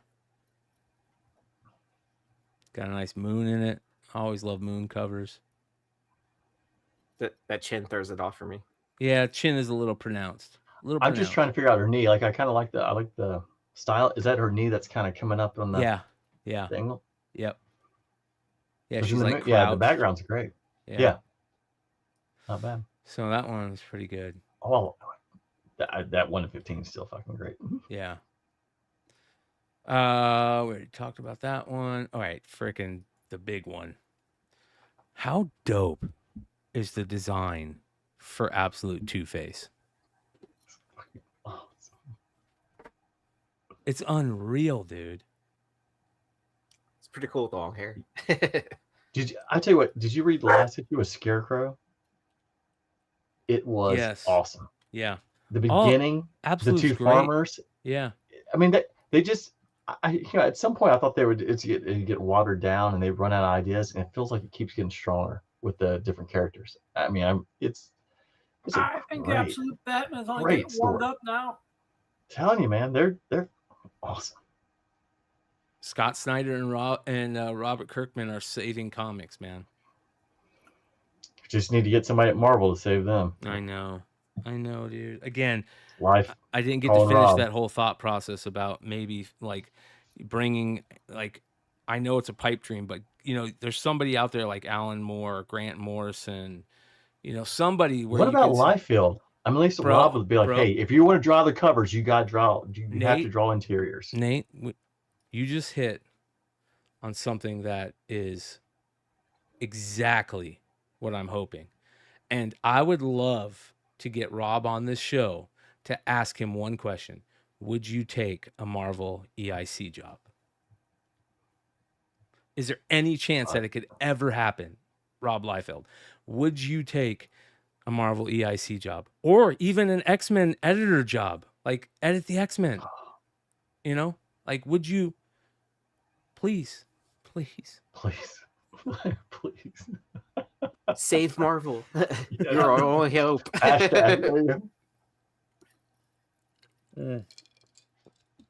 This is such a cool design on this character. And then you've also got the penguin design, of course, which is so badass.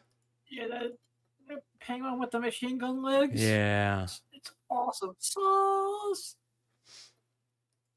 Oh wait, that's kind of cool. They're like canes. Yeah, they're and then he canes. lifts it They're up. like, yeah.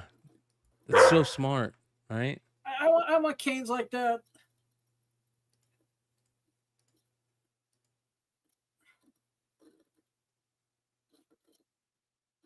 It's just cool, man. And It's we kind of can't. cool. It's like Two-Face Yakuza. Yeah, that's what it is. That's exactly what it is, right? And we can't not talk about this when we talk about Two-Face. By far, the best cover of all this. Where did it go? What is this bullshit? Let's go.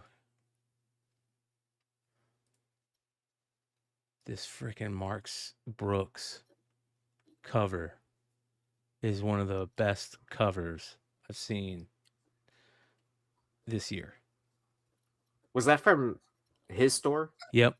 It sold out immediately. A lot of people were complaining about bots. There was a glow in the dark version of this. There was a really cool, check this out, bro. Watch this. I mean, Mark Brooks just has that kind of fan base now at this point, right? Where 100%. I would say it's probably like the same size, if not the same crowd as like J. Scott Campbell or something like that. 100%. Yeah. I mean, look. It wouldn't surprise me how much it crosses over. You know. Let's see here. Mark Brooks. Why? Like it's so hard. Mark Brooks. Let's see if I can find. Let's go to. Let's just do this. Let's go to Cover Price. Shout out to coverprice.com. We'll shill for them for a little bit too. All right. Where's the Mark Brooks on this? There we go. Look at this. So you got this one. Wow. This is the glow in the dark. Wow. Oh, that's dope. And then there's a negative space red one. I like how Graves, when that one came up, Graves like, yes. Yeah. I was gonna say all these absolute glow in the dark books have been absolutely like killer. So did Trinity start the trend on that stuff? I used it in my freaking. I wonder if I go to. Let's go Absolute Batman 21 second print. Is it a second print that Mark Brooks did? Mark Brooks. It's on my thumbnail. Why is it so hard to search for this stuff, right?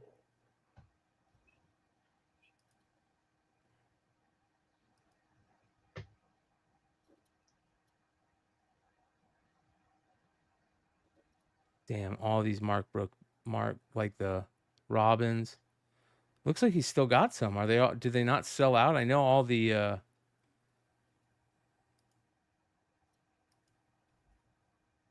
oh, they're all, this is all that's in stock. The only book that's in stock is the original art for Absolute Batman 17. 50 grand. 50 grand. Ye? I'm tapped out now, so hey, credit. No, I'm good. I'd rather put someone through college instead. So, anyways, the Absolute Batman 21 is going to be amazing. The Clayface stuff looks amazing. I've been doing a deep dive on that lately. So, Absolute just continuing to kill. Absolute Green Arrow #2 is on F.O.C, but they also have a #1 foil of the Tula Lote, and this could, depending on what the foil they use, right? Yeah. I picked up #1. I haven't had a chance to read it yet because it just #1 is my read of the week. Oh yeah, is that good? Yeah, I loved Absolute Green Arrow #1. It's very Black Canary centric. Yeah.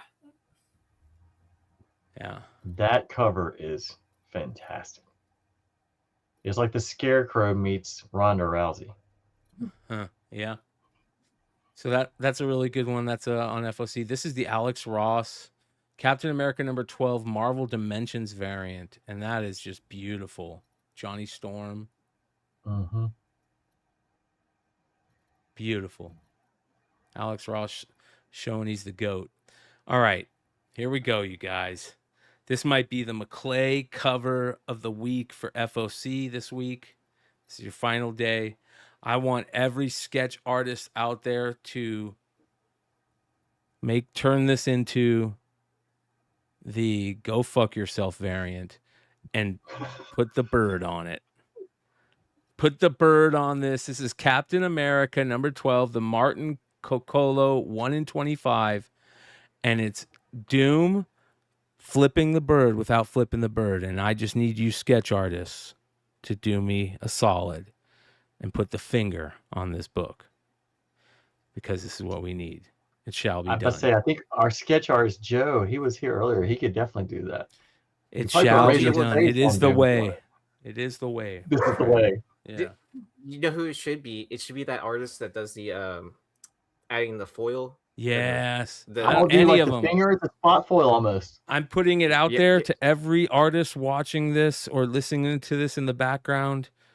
Find this book and show me your version of the bird on this one. I want to see the bird on all these. And everybody out there that's watching that picking this as their FOC, get a remark on this and send it to me. Tag me in it. You know, how dope would that be, bro? Even you. There's a lot of artists listening. Just knock this shit out. Get it done. Make it happen. All right, Catwoman number 88, Fui Mara, skull cover, Jaws of Defeat, killer. It kind of reminds me of like Adam Hughes covers, just like the way it's laid out. Yeah. What number is that on Catwoman? 88. 88, sir. Good for them. Yeah. All right, this Michael Walsh Catwoman number 88 is amazing. Beautiful color, beautiful design. Love it. It feels like it's so simplistic, but it's great. Yes, agreed. I don't know if it's the contrast of the black in the background, but it's like a black Silver Surfer. And the comic words of blam and the bang blam, and yeah. But it looks like it's like super graffiti or something. Yeah. And then the Catwoman being really small up in the corner. Yeah, that's a really good idea. Good cover. This is Dead Samurai number 8 from Wake Entertainment, and this is the Jim Lee black and white. The future head of Marvel? Wouldn't that be amazing? Holy cow. Did you guys hear about Torpedo? Yeah, the physical store closing down. Yeah. They were stopping selling new issues. Yeah. Because that had to be the red flag. Like, you know, that something's up. Yeah. Bro, that guy makes so much money with System of a Down. He's out on tour right now. And he's writing. I think he writes a lot of these Wake Entertainment books, these Dead Samurai books, or I think he does. But Did he write Essentia? I think he writes Essentia, yeah. Yeah, so it seems like he's just shifting gears more into the creator side than the retailer side, right? It almost felt like when he had Torpedo, because he loved comics, like it was almost like, not say like his collection, but it's like, hey, this is my stuff, and you have the vault in the back. It's like, I want to sell and trade like kind of my books, which it is. I mean, it's his store, but wow, I had no idea it was closing. Yeah, it's so crazy because I was like, damn it, I'm going to Vegas in June. The only one that closed? I think so. Yes, I think so. Yes, they have a store in California, right? Oh, they have one. Oh, I didn't know. Yeah, they have like 2 in California, I think. Okay. I think they closed one of the ones in California, didn't they? I don't know. Because isn't there like an Orange County store and then I don't remember the other location for the. I didn't realize there were 2. I only remember that there was the Vegas and the OC store. No, because I thought they had opened like an anime store in California too.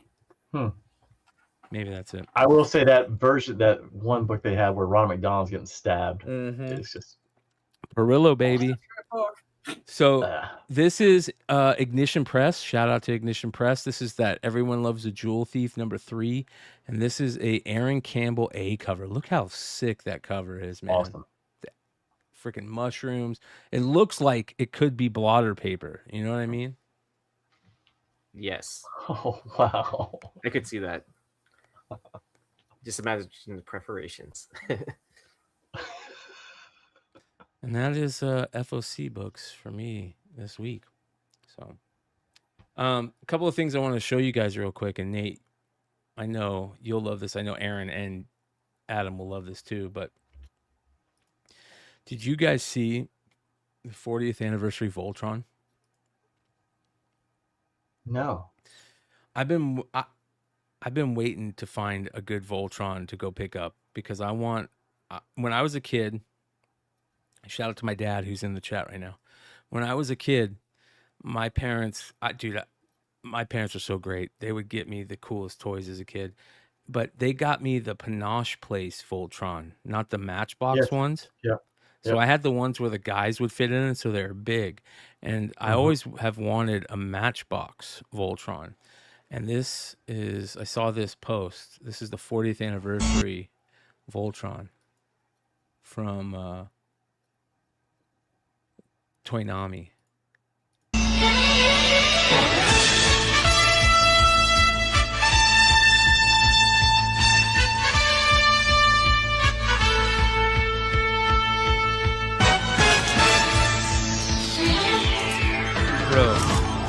doesn't that song just instantly take you back? Yeah. I just want to say, Brian, we're getting this. We're getting this. Look at how cool this is, bro. Just wait.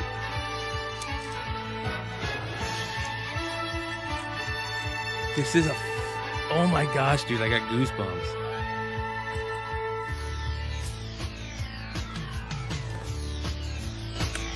That's like Dead Sea right there.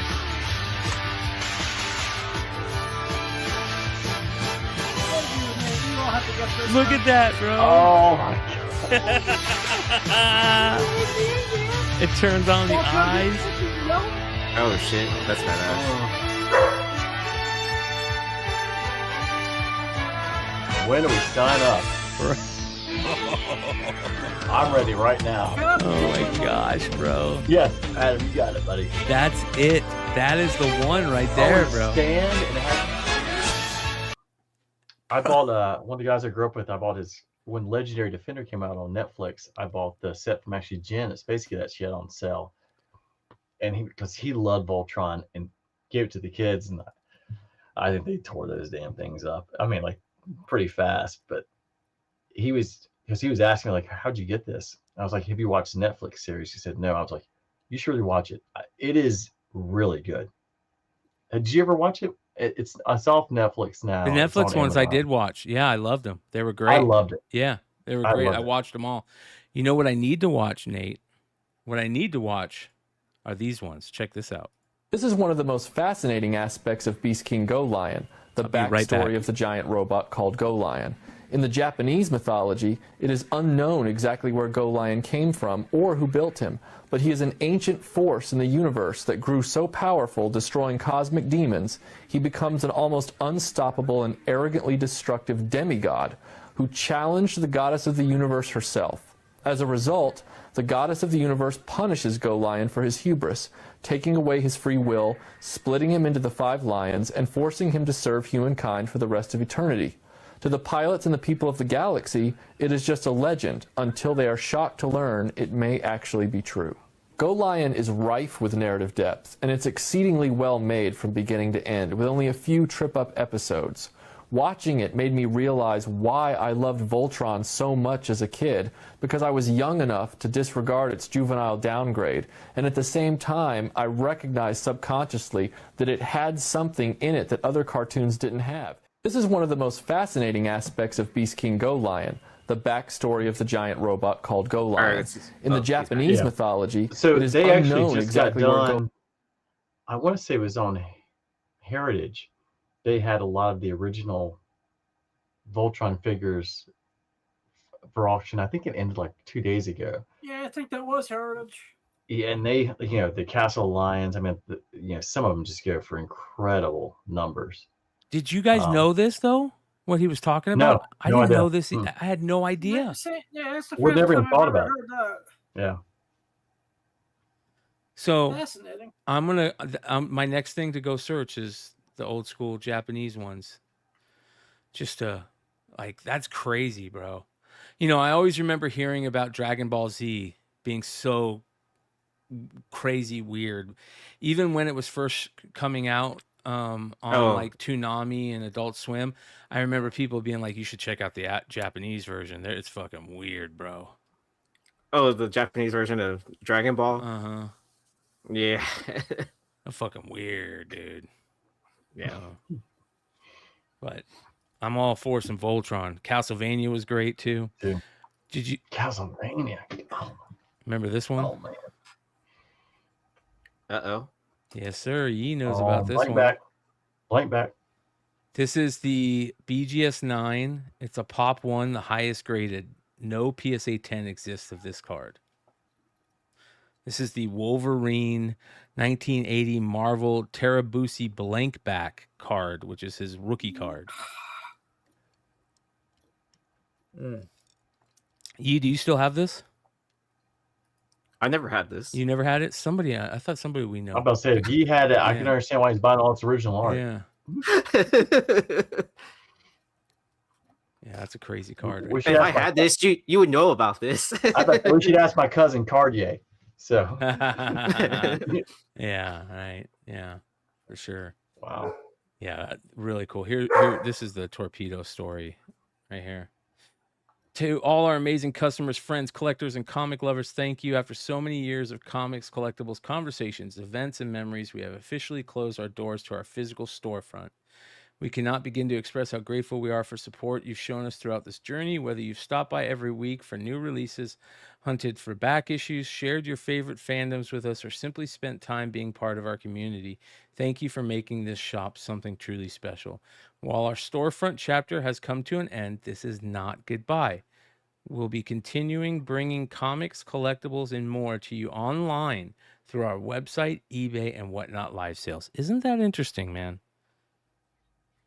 I'm like, way of the world, right? It's the way of the world. And while nothing is set in stone yet, this may not be the end of our physical story forever. For now, we hope you'll continue with this next chapter with us online as we keep doing what we love and sharing it with all you guys. Thank you for your loyalty, support, and being part of our journey. See you online and maybe someday somewhere new. Now, this is a norm. Like, there's a lot of comic shops out there that are like, you know what? It costs a lot to keep the storefront open. We could just go by a warehouse. We don't have to pay maybe all the insurance. We don't have to worry about applicable laws. There's a lot of stuff that you can get around with not having to deal with an online storefront. But having an online storefront also brings a lot of important things with it. I mean, the amount of collections that come through a physical storefront, you're going to lose out, Especially when you're like the older folks and like, hey, I just want to call, like, not a phone book, but like, hey, where can I go and like drop something, like ask somebody. Yeah. But Torpedo does have a huge warehouse of comics because, every once in a while you'd see them going to grab back issues or whatever. So, I would assume like where is this? Like, I know it's in Vegas, but like, is it like, I don't know where in Vegas. Like, is it close by, like where people stay? Or, like, you have to go like near Henderson a little bit. But do you have to go like far out to get there? I mean, I'm not familiar with it. It's only like 10 minutes, like away from the main strip. Give or But take. do you have to? So for the most part, is it, hey, I have to live in Vegas to actually go there, or is it, hey, tourists are actually coming here to see it? I think tourists were going there because of the vault. There was that vault there. Here's the other thing. Yeah, the Gotham Vault. That thing was awesome. Here's another thing, and this is something that, it's just the way of the world. You hear things behind the scenes, and Rob from Red Hood Comics, the other Red Hood Comics in Vegas, Rob was a partner of. Was that the guy who's got all the nice art? Yep. Yeah. And he started, and there was some time of falling out with him and John. From what it seems and what I've heard, I don't know for sure, but it sounds like it. There was some type of falling out, and Rob left and started his own shop, and that can cause a big change. Here, something I'm learning from doing this show in the past couple of years and being in this space is the world of retailers is cutthroat, man. There's a lot of egos. There's a lot of sharks. There's a lot of, and when the water gets chummed like it is now, it's chummed heavy. There's a lot of money to be made, and it's a cutthroat world, dude. It's a very cutthroat world, and people have egos. And it's just the way it is. And it's also an unregulated industry. Yeah, in most parts too. Yeah. So it kind of really. I mean, everyone has to abide by certain laws, right? But then at the same time, like, it's very, I don't know. You see a lot of practices that you wouldn't see in another industry. Yeah, and that's why I think it's probably when you have a good owner or a good comic shop that you like, when you have that trust, it's great. Which I think is always the hard part about the cards, because you talk about like how it's the cards. I feel like I just don't trust anyone. Oh, dude, I am whatsoever. Nate, I can't agree with you more. I'm so bummed. I really would have loved to picked up my Bowman cases this year. I was going to ask, did anyone open any Bowman? Like, None. we used to always talk about this every year. Like, how many boxes are you I haven't getting? opened any of it, We bro. haven't- And no one brought it up. And I am so one. bummed because this would have been a great year to own to buy a couple cases of Bowman. Yeah, it's just because too expensive. They've added so many. So okay. Yep. So to start this conversation, you know, Bowman was known for its Bowman first autos, right, or low parallel, you know, non-autos. So now this year they've introduced like a bunch of super short prints, cases, hits, and all that stuff that people actually want to buy, and they're actually kind of hard to hit too as well. So, yeah. I saw one guy post. I think he spent like $2,000 on like boxes, whatever it was, and he had one auto, and it was no one he ever heard of. It was like 225, which is fine, but if it's nobody you ever heard of, it doesn't matter. And he was like, yeah, that was it. I was like, yeah, well, there you go. You know how I feel? I feel like this when it comes to Bowman baseball. I feel like this kid right here, right? Flip that fucking bird. Give him that finger, baby.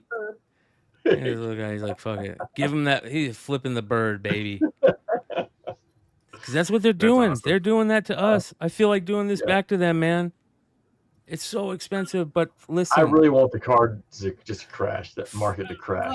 I don't do cards, even though I'm getting back into them because Aaron had to mention that Cole Deadpool set. Now, I do have the 1990 Score football set over here, or baseball set. I can sell this to you right now for at least $70. This is black and white Bojack. I picked up for $15 the other day, but I'll make you a deal. Okay, let me know if y'all disagree with this. So someone's asking, what is the best basketball base rookie card of 2026 moving forward? Would you not just say the Topps Chrome refractor? Yeah. Rookie refractor? Topps Chrome refractor, Yeah. I mean, because they have the license now. So, I mean, once because that first year when they didn't have the jersey, Wimbiana made sense because you just had the Wimbiana and the one. Because that was the only product he was also signing for. You're spot on. You're spot on. But now at least you can actually have like the logos. Like, so much better. Yeah. So I would say, for basketball, Wimby's a different story because of the transition period times and the year he was a rookie.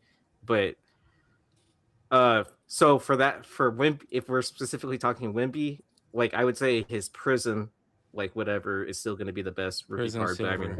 But you're right, But you're right with the Topps Chrome refractor. Like that's going to be your best bet. Like if you're just looking for a base card, I'm sure we could discuss case hits and all that. But yeah, that's a longer conversation. Yeah. Oh, I did. Yeah, I didn't even tell you. I got the PSA cards back. We submitted in Houston. And met up with Tyler. We were having some beers, and dude, that's 5 months. That's crazy.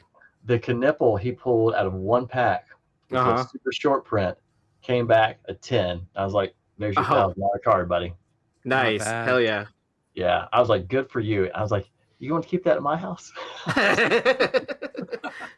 Hey, I'm sure I have something that he might want to trade for. I was like, man, all those Hornet cards. I was like, there's one final Hornet like actually good, and you pulled the super short print out of it. I'm like, amazing. Dude, I got some crazy pulls to show you that happened recently. Check this out. Oh, let's see what you got. 1980 Topps basketball. This is Logan Paul opening a 1980 Topps, 79-80 Topps basketball. It's got the Larry Bird rookie in it, okay? Wow. He pulled one. Larry Bird, Julius Erving, Magic Johnson rookie. A PSA 10 goes for $600,000. I don't know if this is a 10. It looks like it's a little off-centered. It's off-cut. Yeah, the Magic, it's heavy on the Bird side and less on the Magic side. But how cool that's is Logan that? Paul 9. Yeah, right? Paul 9. Yeah. How cool is that? What a beautiful card. Oh, it's such a great card. Yeah. Oh, it's so weird too, whether you can break them apart. Like that's the wildest thing. Chad Cave hit me up one day and he goes, "Bro, check this out." And he sends me a pic, and it's this whole set, but they're torn apart. They're all the small ones, and he has the bird, the Julius, and the magic. I felt so bad Cindy for Cartier. him. Cindy Yeah. Cartier. What are you doing? Did you see that Make it a Logan crown. Paul? Did you see that Logan Paul video of him asking John Cena for auto? Yeah. No. Yeah. That shit was hilarious. Yeah, that was cool. Yeah. I liked it better that Cena knew right away he was fucking Gonna sell it for money. He's gonna flip it at some Yep. point. Yeah. Yeah. Okay, so there is this guy has been doing this forever. He goes by JRI, and he's been, even way back in the day when I first got back into cards in like the early 2000s, he was on the message boards on PSA message boards, and he was part of like the vintage wax group where all these people would pool their money together and buy cases of vintage wax. And he started doing a thing where you could buy into his packs, and everybody got one card in the pack, and you paid a certain price, and he opens them on live on the air now, right? He goes by JRI, really old school guy. Check this shit out, bro. This is fucking crazy, dude. This guy opens a 1985 Series 1 Garbage Pail Kid pack. Oh my god! Watch There's only this. 5 cards, right? Only 5 cards. Only 5 cards in this pack. And look what the second card is. Checklist back and the card. Oh my god! Look how clean that card is. Dude, that card is Look how centered. nice it's That's centered. That is a 10. That's a The centering 10. is perfect. How much money is that? Oh man, you gotta be absolute. Oh, and look at the center. Get your fingers off of it.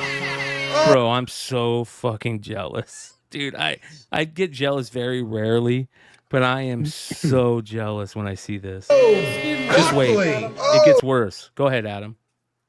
Is that an atom bomb out of curiosity? It's an atom bomb 8A, perfectly centered, no gum stain, no gum. You guys, the way Garbage Pail Kids work is it's only 5 cards. The top card has a gum attached to it, so it's going to be ruined, and the bottom card has a wax stain on it. So you're only getting 3 cards that you have a chance to grade. And watch what happens. Oh my goodness! Why did I even wait 10 minutes to open this? Don't drop it. Okay, ready? Ooh. The next card is Evil Eddie. Centered just as nice. How's that new beach house shooting car you're buying with it? It's not Nasty Nick, but it's his Evil Eddie brother. Look how beautiful that is, you guys. Wow. Those literally could be the nicest on the pop. Like they're that clean. Yeah. The back is I centered, wish the I front had. is centered. I wish I had enough money of him to get away with this hat. You know. I was getting ready to say with this he can actually buy a new hat. Bro, this dude this dude has not changed in 10 years. JRI Cards Official. Man, Good this for guy, him, man. Those you cards can are get in these buys. Look at this pack. Check out this pack. You ready for this, Nate? Look at some of these vintage packs that he opens. Look at this one. I just said my favorite card in the set is this one. This is what, 78, 79 tops pack that he's opening. Look at the card that he pulls. Oh, I can dig it all right. There's no rookies in this set, by the way. Let's go back. My favorite card in the set is the Kareem Abdul-Jabbar card. And guess what? It's like watching Guess Han what? Solo. Right? Or Indiana Jones, I'm sorry. Oh, yeah. Kareem. Perfect Yeah. card. Perfect. Yeah. Perfect. And that's hard to say with tops because like this is the centering. Yeah. I mean, look at all these. It's not just the centering on the old cards from back then. It's that it's the way the ink made the card, the little flaws and defects The that came bubbles, out the of those ink cards. bubbles, Yeah, spots the here and there. bubbles, the Look at spots. this. Look at this. To have a flawless 10, A you know, it's Montana crazy. rookie. Perfectly, almost perfectly centered. That's Now a let me 9. tell you, get it. Yeah, it's awesome, top to bottom. I've got a 9. If you had a 10, I mean that number. 200 of 10s, grand. Like, yeah, That's not a Easy. 10, but it's a 9. it's a 9. It's a 9. Did you guys hear It about? goes up high and low, right? Did you guys the hear high about low. that kid? That the 2 kids that sent in their card to get graded, and they pulled a Josh Allen.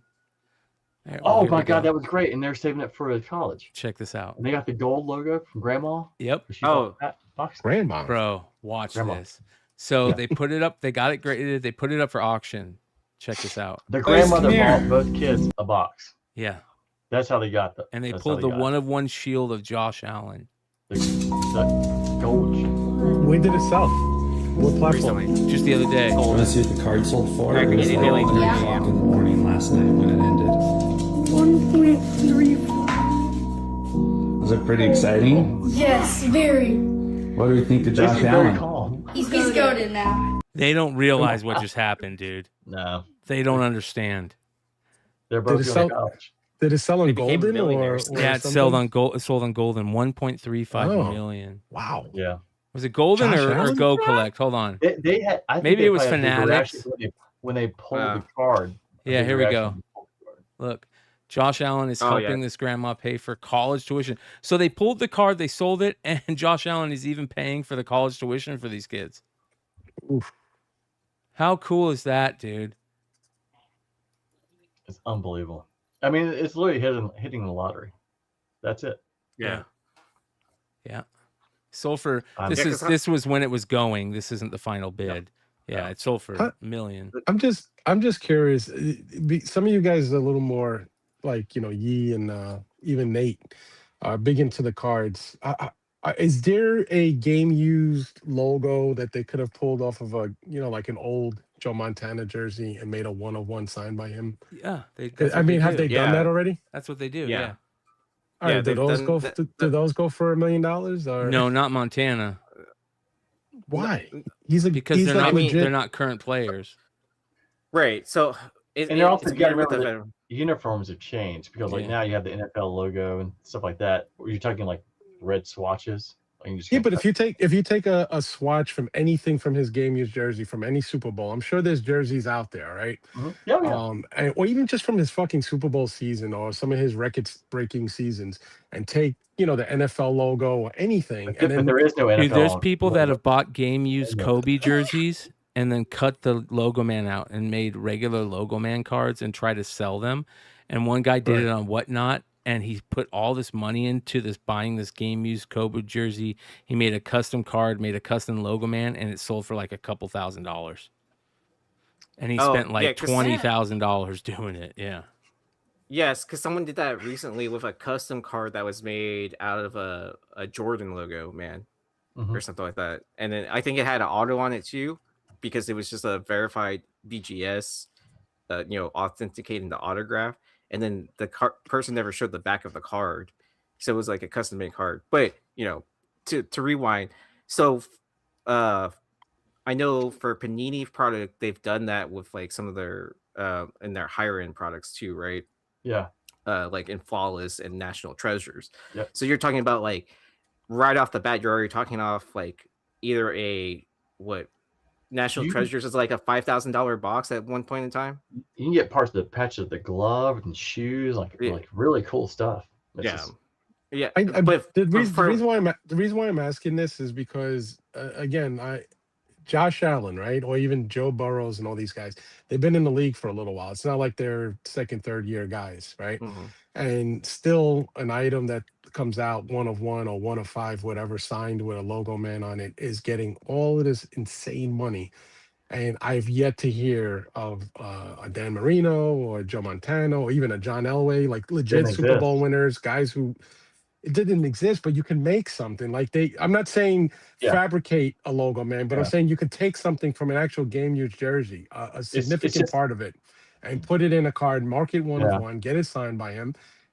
I would understand the selling of that for some insane money, because these guys are going to be forever, remembered as greats.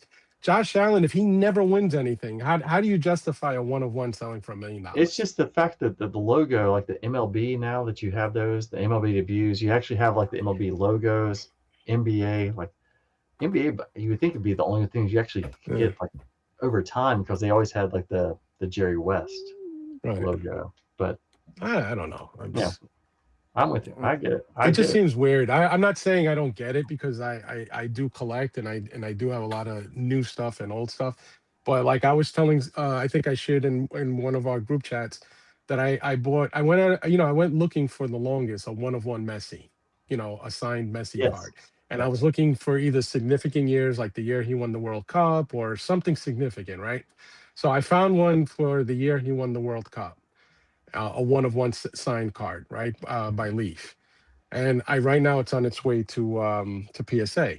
Now I don't give a shit if it comes back in 8, 9, or a 10, right? Because it's not. I'm not gonna flip it, But I've always wanted one because I collect. Like I think I said in the video I made that I sent you guys that I said I try to collect GOATs. I try to collect guys who legit, did something, achieved something on the highest level and maintain that throughout their careers. Not just a guy who happened to be the top 10 draft pick and everybody's willing to go spend $5,000 on a card. Like if you watch enough of these trading card shows at the, you'll see people spending, I mean, the money that flies back and forth, particularly for these guys that have done shit yet. Josh Allen, Burrows. Who's the other guy from? I saw somebody spend almost $1,000 on a what's his name, Tua from Miami, who's on the guy's on a concussion protocol last year. How are you spending? Like, why are you spending $1,000? Why are you spending $100 on any rookie card of his? The guy was on the concussion pro. He's one bad hit away from never playing ever again. Trying to hit the lottery. Yeah, I mean, what is Miami going to do? They're never going to win a Super Bowl with him. He's not that, he's not that guy, man. You could say the same thing about Ohtani 5 years ago, right? You could say the same thing about Sam Darnold. No, but Ohtani was. If you bought the Sam Darnold logo man probably 2 years ago or back. First of all, Ohtani was a star. Ohtani was a star right away. No, and he wasn't. Was a phenom. His first, not like now. His not first, like I'm not saying like now, but he was a star. He was projected to be a star. He was a phenom. No, his first 2 years, people were calling him a bust. Why would they call him a bust? So his first year wasn't that great. The second year, he hurt his leg. And that's when I pulled the Ohtani gold number to 25 auto. And that's why you flipped it? No, if you watch that video, during that video, the reason we opened that case was to look for Acuna, not Ohtani. And when we pulled the video, I said during the thing, like, yeah, this might have been a $10,000 card last year, but it's dropped now to probably $8,000 to $6,000. Right. Because people had been. He was hurt that year, the year before. He did decent 2 years in a row. Yeah, and then he got hurt again. So people were starting to call him a bust. And then he had those final 2 years with the Angels that just killed it. And then he went to and then he had the arm injury too. And all that. What I'm saying is when he came into the American League, right, and he was drafted, he was already being touted as a phenom because of his ability. So was Tua. But what I'm saying is he's still that guy though. I'm saying even after you're saying the 2 years that he seemed like he was a bust, he turned things around and he is what he is now, right? So what I'm saying is, at what point did Tua ever give us a hint or that he's going to be a megastar in when he took Miami? the Dolphins to that playoff that 1 year? Like 2 years ago when he had like the 40 touchdowns, and that's when they came up. But I would say the one thing about Ohtani, because he wasn't drafted, like I don't remember honestly. I think it was maybe it's just back in that time. Like I don't remember hearing a lot about him coming out of Japan. But it maybe depends on like how much you were following it. I don't remember tons. I do remember when the 18 Bowman Heritage came out because he had that, that short print card. Yeah, everybody was really after that card, right? And he got off to a good start and he had a good year. But when he got hurt, people were like, "Well, maybe he's not a 2A player." And then when he got hurt his arm, like you was talking about, well, maybe he can only bat. And then that's when like it kind of came back, like you only do one or the other, like he shouldn't do both. And then COVID, just because it was so weird. Right. And then it was like, holy shit, just to the moon. Like, it just never stopped. Right. But it's the same concept, though. You know what I mean? Like, you're hedging your bets by putting money onto a player that's like down right now, or, going at an average price to like maybe launch up.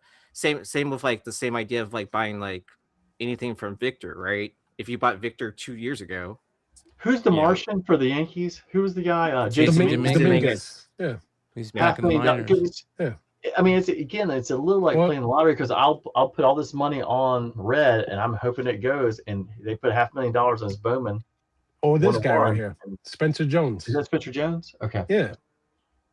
Now His McDonald's guess car, what? his high school car. He was a left-handed pitcher that was super talented as well as a monster hitter. He was kind of the American version of Tani back then, but he blew out his fucking arm twice, and the doctors told him, if you keep trying to get on the mound to pitch, you're going to blow out your arm. You're never going to be able to throw again. So he moved away from pitching, and he became a first baseman / outfielder, right? And then he went into the American League because they took a bet on him because of his size and his power hitting, that, hey, you know, this guy can still be something because he's a tremendous hitter, and he's just... Do you know that Hood? Do you know that Hood went to high school with the original Ohtani, Brooks Kieschnick?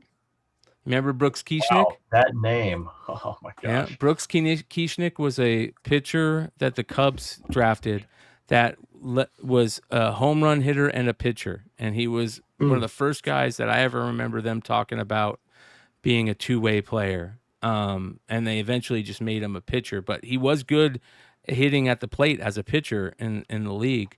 He didn't play much like any major length, but he was a decent player. But Hood went to high school with that dude. When you said that, I actually originally was thinking about John Olerud because he pitched at Washington State and he had the brain tumor, or aneurysm, or tumor, and then he just went to hitting. And I will tell you, when I was at Tennessee, Todd Helton was R.A. Dickey was the #1 starter. Todd Helton was the first baseman. John, I don't remember Bubba Trammell, who played for the Yankees. Yeah, played for the Tigers too. Yankees. Right? He did. He was the right fielder. Kid. Yeah, he was right fielder for Tennessee. They played in the national title game, and I just remember them going through the super regionals. And every time they pulled Dickey off, they bring Helton in from first base, and Helton was their closer. And his ERA that season, I want to say, was like, and I'm trying not to be ridiculous, but I want to say it was like 0.25. It was crazy. I mean, the guy was so talented. He was literally their best pitcher. And R.A. Dickey did it with no UCL because we got drafted by the Rangers.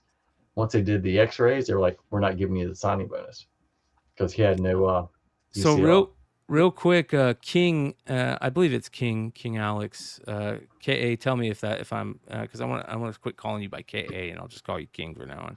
But he says he made a comment up here saying, let me find this, and I'm going to show you guys this.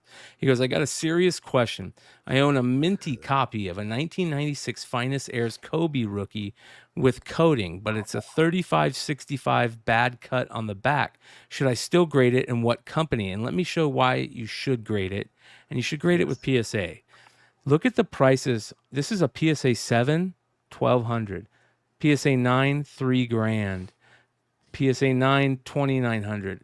Raw, if it's super minty fresh, you might be able to even sell it at $1,600 if you're okay with getting that. But there's a chance that this is a refractor at that price. But there's a chance that you could do very well.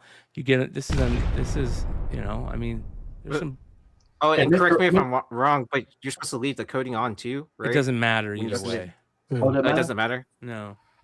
I pulled the coating off my sitting on the back, right? He's talking about sitting on the back. Front, but it's a little easier on the back. It's not. Yeah. It's strict, but not as strict. Yeah. Right. Yeah, they're not as strict on the back as they are on the front. And I pulled the coating off my 2 Kobe Finest rookies before they're getting ready to be sent to PSA, and I pulled the coating off both of them. I said I'd rather. People like the look without the coating. The coating looks stupid. I couldn't remember which one it was. If it matters about have it, because do you have a potential getting a higher grade then if you don't have the coating on it? No, it's the same. I believe it's the same thing. Okay, so it doesn't unless it has maybe there's bubbles on it or something. It's hard to do. It's hard to do, brother, because you have to be careful. It takes a little effort to finally pull. You got to look at it under a microscope or a magnifying glass and get a little needle to pop the corner initially of the coating, and then you have to make sure you hold the card down very tight as you're pulling that coating off. So I I have a Randy Moss Gem in 10 rookie card that still has the coating, and I bought it like that. I didn't submit it. This is the one that I took the coating off. This one right here. Hmm. Oh, nice. Yeah. So I got 2 of those. Beautiful. All those Kobe rookies in that era are just beautiful. Yeah, and I feel like I just opened a can of worms of starting that debate. Do you keep the coating on or take it off? And then the other American baseball player that was a phenom pitcher and hitter was Rick Ankiel, if you ever remember that guy. And you know, He lost his pitch. I had a friend that went to high school with him in Florida and was best friends with him. My friend Joey, and was best friends with Rick Ankiel in high school in Florida. Yeah, Rick Ankiel used to be, before he lost his arm where he couldn't pitch. Like, not that he injured himself, he just couldn't. But he went to be he went to be a closer, and he won a World Series as a closer. Yeah. But eventually he became an outfielder. But he was an awesome hitter. Like Rick Ankiel? That arm from center field was fucking incredible. So he was the Ohtani before Ohtani, in a sense, because he was an awesome pitcher before he lost his strike zone. You know when he lost it? No, against the Mets in the '99 NLDS. He started. Was it a Met home game? No, God, it was crazy because it was in St. Louis, and he lost control of the zone, and he went all over the place, and the balls were going all over. It was sad. It was like in the second inning. And then he came back. Like I read his book. It's really incredible. Yeah. See, he should have just taken some LSD, and he would have been all right. Yeah. Shout out to boy Doc. Interesting. Okay, but also people are hedging bets on the MLB debut patches now. So like, if you don't know, players now get wear a patch on their first debut game, and then Topps makes a card out of it where it's 1/1 auto. Some of those prices are ridiculous. You could buy a no-name player for like $1,000. No-name guys go for a couple thousand. Right, exactly. And for a couple thousand, because who knows what's going to happen in 5 years from now? They could become the best baseball player ever. But you see like Skeen's cards now, like his 1/1 debut patch sold for like what, $1 million or something. Remember Pittsburgh was offering lifetime season tickets and stuff like that, and all this different stuff. You get to meet Libby and all that kind of stuff. I was like, but can you imagine if hockey had that, and they had that with like Celebrini? It'd be $1 million right now. I mean, because and that's what people are asking too. They're like, oh, what if there's almost like a Legends like MLB debut, something similar to that? Like, do you think it would be in the kind of like they did like the Bowman, like first Bowman, Pete Rose and Bob Gibson, and exactly. It'd be kind of like that. I think it'd be kind of cheesy, but yeah, especially if it's an actual patch that know that they never wore. I'm still trying to get the first Bob Gibson, like first Bowman, and it's still expensive. I just want the regular one. It's like $70. I'm like, come on, man. I like because it's short print. I found out like I think it's a 4S short print now or something like that. Do you remember when they started doing the Legends for home field advantage cards? Yes, because I remember like I got the Hank Aaron from you. But not from Bowman, but like when we were talking about like the old, remember Topps do the short print and they do the Legends, but it's kind of like the same concept. Yeah. So I looked at I was gonna buy the Randy Johnson one. Dude, that card is so expensive now. Like I should have bought it when it first came out because it was only like a few $100 bucks. Now they're like $1,000 or something like that on the low end. I'm like, because it's that rare of a card to pull. Did you guys get a chance to see the design covers for G.I. Joe that this new artist, Fatime, I think her name, I might be messing this up, it's Fatime Ildrum. Have you guys heard of this artist or seen these new G.I. Joe? Bro, check these out. Okay, this is all of them. Oh, she's doing design variants on all of them, but hold on. Look at these. Cover girl. Awesome. Oh, do you know what this reminds me of? The In-Hook Lee covers. Right? That he did for the Marvel. Yeah. Hold on. I'm not down with Risk yet. I like him. I think he's a cool character. I think he's going to, in this new storyline, he's going to be really good. So, that's the newest G.I. Joe. Oof, that's nice. Who is that? Lady the J. Bellhop? Lady J. Oh, Jesus! What did Flint make her do? I mean, just wait, dude. There's Flint. Like keeping his pimp strong, man. I know, dude. Dude, these good look for him. dope. I like these. There's Duke. I like the Duke. The cover girl, I think it's the best. Baroness. Oh, that Baroness. It's just so weird with that star on there. I It just- know. if that was a Cobra outfit, I mean, Yeah. banger. Is she supposed to be good now? Is that why She she is has good. a star on Yeah. her chest? She's on the Joes. Yep. So they Her and keep the her and best- Cover Girl, the her and sexiest Cover Girl villain. are constantly fighting, but they're like kind of friends. And then they just introduced Scarlet in the thing too. Is there a G.I. Joe fucking around with her? Who, with Baroness? Yeah, Duke. Yeah. Yeah. Tripwire. So wait a minute. So he's taking Destro's sloppy seconds. Damn right, son. Hey, it's Baroness, Dude. bro. You Hey, wouldn't. that's what happens when you become Baroness is Eskimo like Bros. all around the G.I. Yeah, Joe. just How like about Baroness, this? You bro. don't know That's he don't- what are you talking he- about? He may have started with Chameleon. He's like, hey, I've done the whole thing. Nah, dude, I'm And out. the best part You about never met these, any of your Eskimo Bros? you know what the best you part never- about these is, you guys? They're all 1-in-25 ratios. So when you put that up there, I was like, oh, next little bit. Yep. I mean, you don't yearly meet up with your Eskimo Bros to like have a round of drinks and then I gotta tell you, Brian, it would be actually a little bit better on the Reminisce. background if there were letters and it said G.I. Joe. 'cause you have to say something. Hey, I got to give a real like the quick way they big look shout like out to that. the Butcher who put a comment in here. This is Jay from Pressable Defects, and Oh, we he met was him at MegaCon. MegaCon, yeah. He great. was cool as shit, bro. I had a really Yeah. good time hanging out with him, Matt, and Very Gary. They were a blast, dude, at that bar. Dude, really good dude. And I'm actually going to hit him up here soon. Stand out, dude. Stand out, dude. Really good. Him and Matt are really good. Are I they don't know. friends with Nemesis Prime? Are they No, friends with Justin? Yeah, I think they're friends with Justin and Manimal. I think so.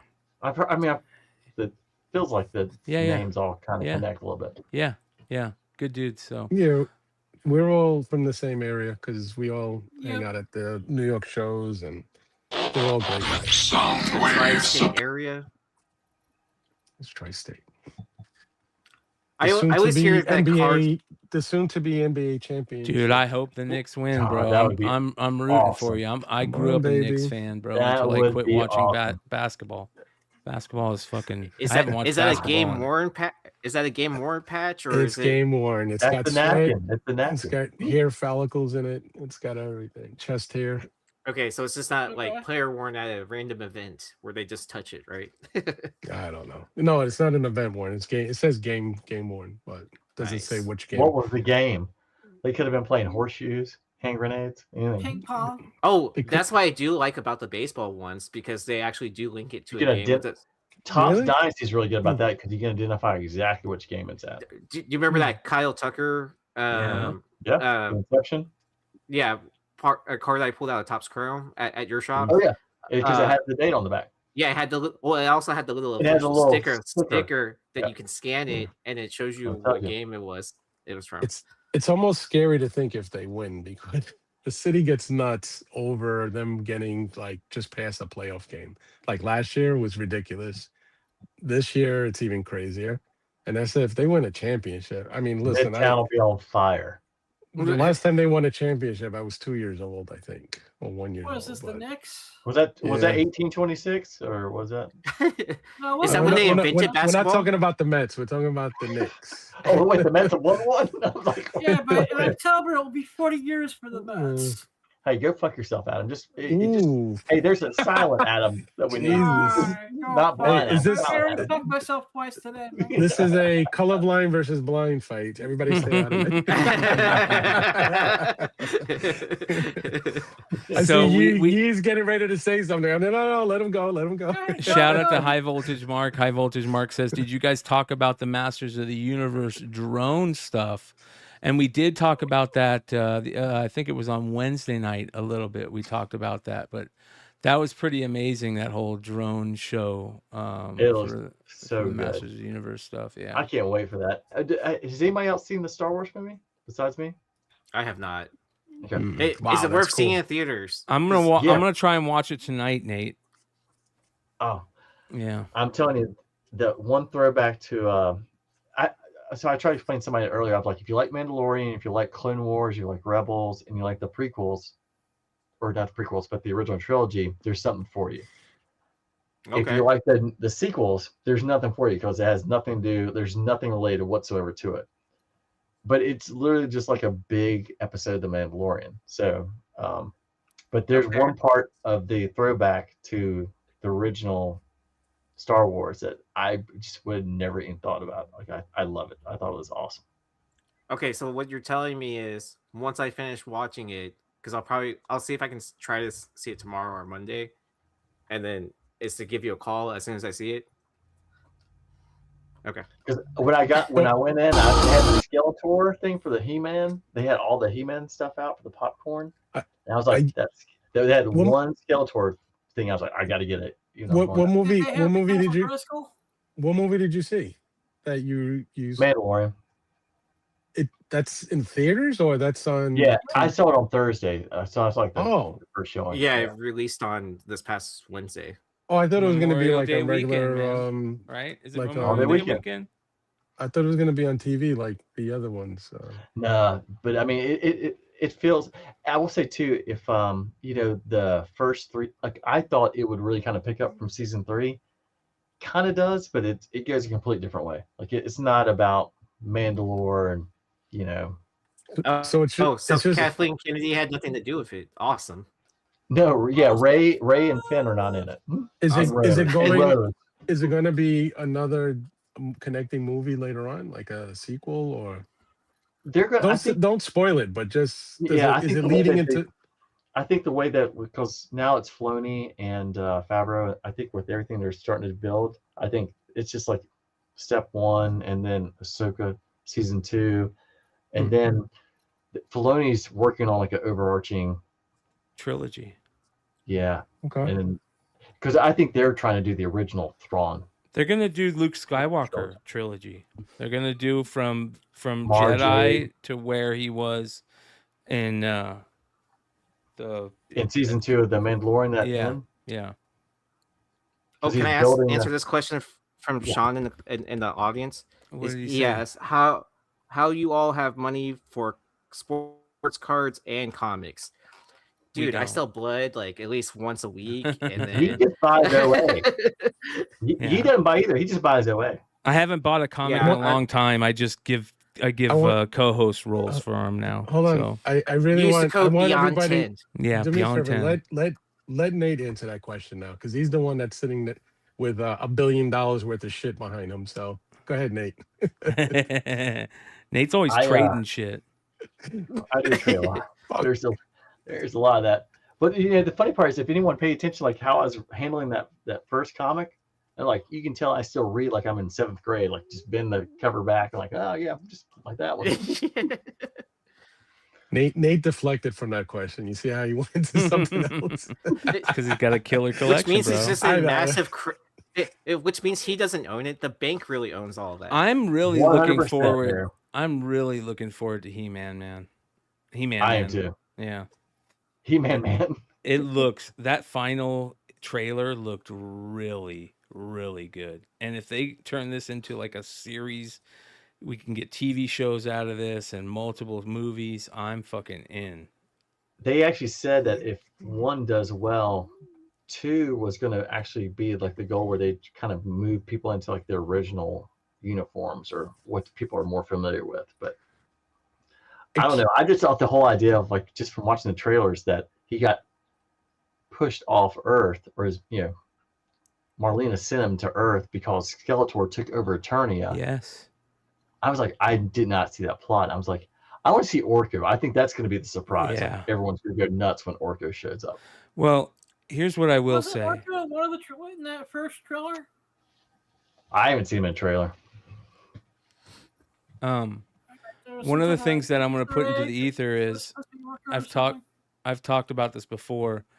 I want to do not a Batman. I want to do a He-Man variant, and for the channel, for Beyond Wednesdays, bad, and so or G.I. Joe, man. We've already done a G.I. Joe. You have? Yeah, I mean, Well, Clutch has one, right? The Suspiria Baroness Scarlet was a Beyond Wednesdays variant. That's right. Yeah. Okay. Yeah.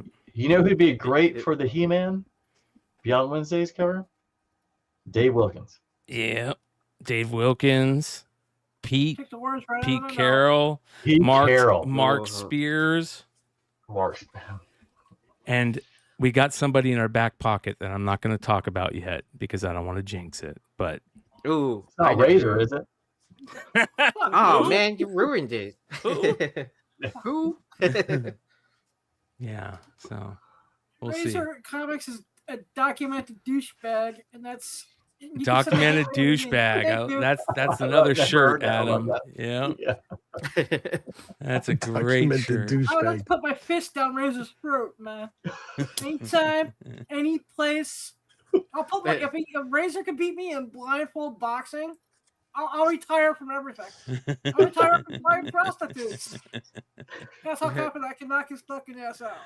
Oh man. Oh, I will say, if anyone goes to Burger King and gets the Whopper meal, I need the gray cup. So just if anyone just throwing it out there. The blue cookie shake is this awesome. like a souvenir cup or something? Yeah, I've got the other one so far. The other colors. Nice. Oh, that's cool. The green or the 10? And this one, and Anna got me the green one. She said she went first. She asked for the most popular one. They gave her the green one. Bro, do you remember when Taco Bell was doing all the promotions when they re-released the originals in the theaters, and Taco Bell did all the promotions for that? I have all those original promotions, all the boxes, all the little pogs, everything, bro. Have they ever done a Death Star popcorn holder?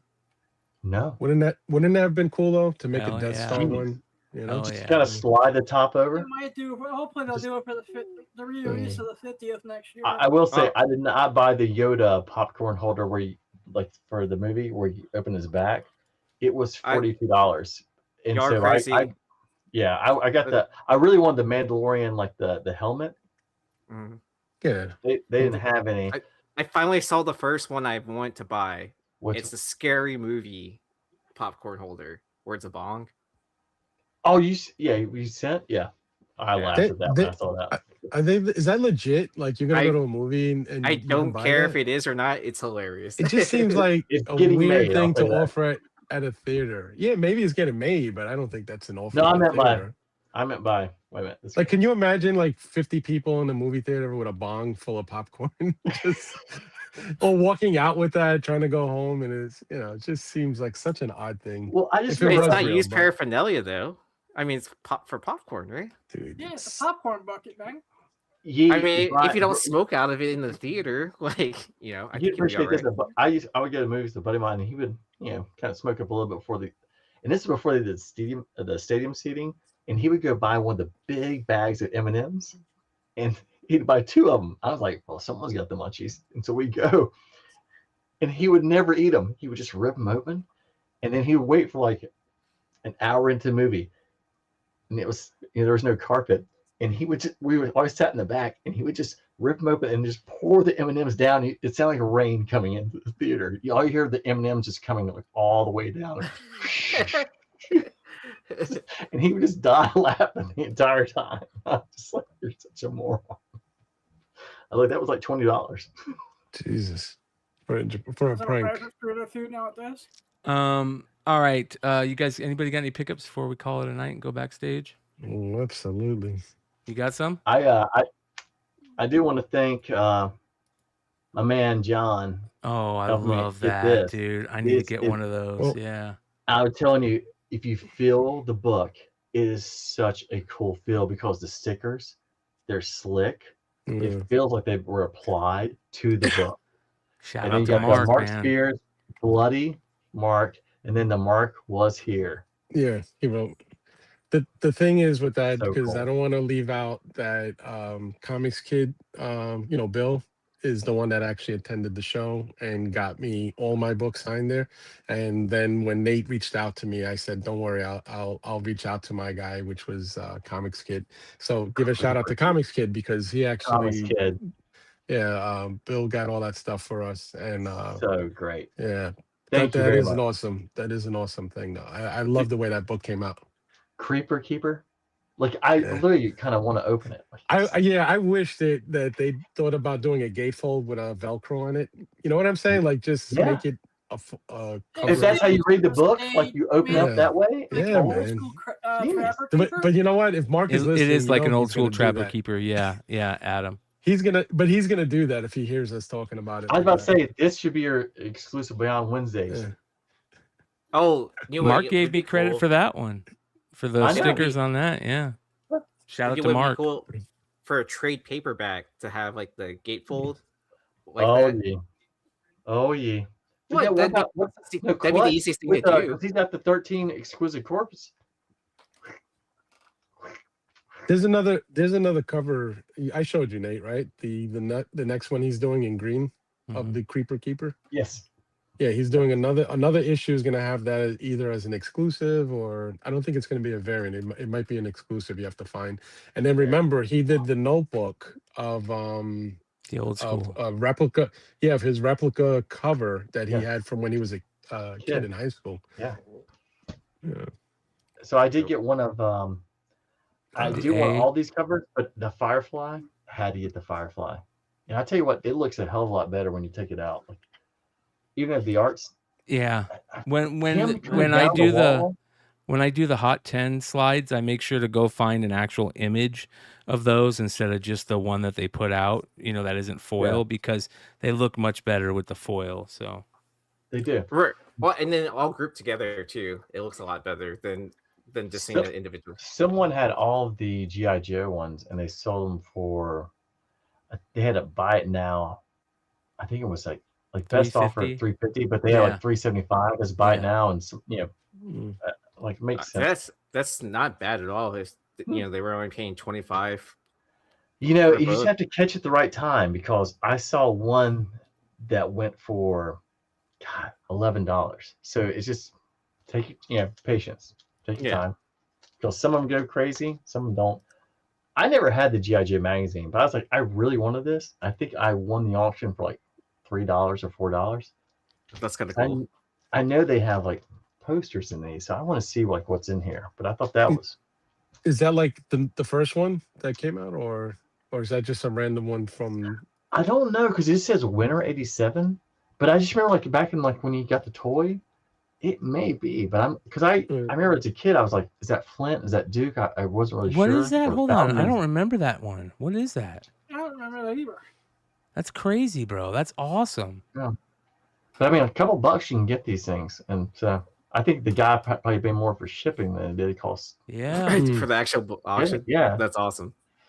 I will say, since I did buy some of these books for Yi, because he's so selfish and bought the original art, like such an asshole, I'm going to keep the Suspiria auto.